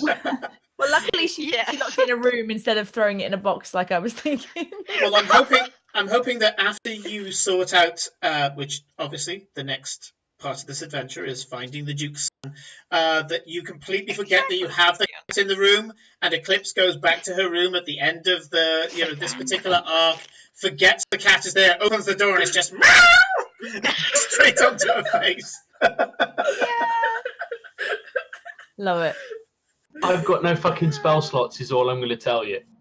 I've got one level. Well, I've got who one wasted level all one. their spells on somebody and one else's level- duel? You did. What I were like you to point thinking? out he would have died if I hadn't have done all of that. No, the last Yes. one. All you needed was the last one. Revive him. Yes. Ooh. All you had to do was let him die and then revive him. I don't remember what other spells you did. You wasted some just bouncing off the shield, didn't you? I lost one trying to heal him. Then I increased his AC by 1, and I So how were you also, able to do that? Well, but you weren't able to heal him. How did because one I spell did get that through the before he magic? got. Yeah. Oh, that's Okay, true. shield Yeah, face yeah. was put on beforehand. Yeah, that's true. Yeah. Don't need more spell slots. Hmm. So pray to God we don't get into a fight, because y'all ain't getting healed. Well, I have remember 3 right, healing potions Simon still. mentioned the dungeon crawl after this. Everyone has healing potions in their belt except for Aiden now. Yeah. Yeah. I have 1. Okay. Oh, you I haven't agree. restocked. Okay. Oh, could I don't we know. restock those? We never figured out whether we just get them instantly restocked. I guess the answer is no, but Well, you haven't currently restocked. no. No, Okay. because Cool. you never mentioned if we could get more of those, because those were already in the belt Hmm. when we found it in the closet and we not we in might the want to find armory. out before we delve into a dungeon, which we'll do next week. We can probably Yeah. figure that out. Well, that's a conversation for next week. So thank you very much, everybody. We're going to stop the stream there, and we will see you same time next week. Good night. Bye bye, guys. Bye.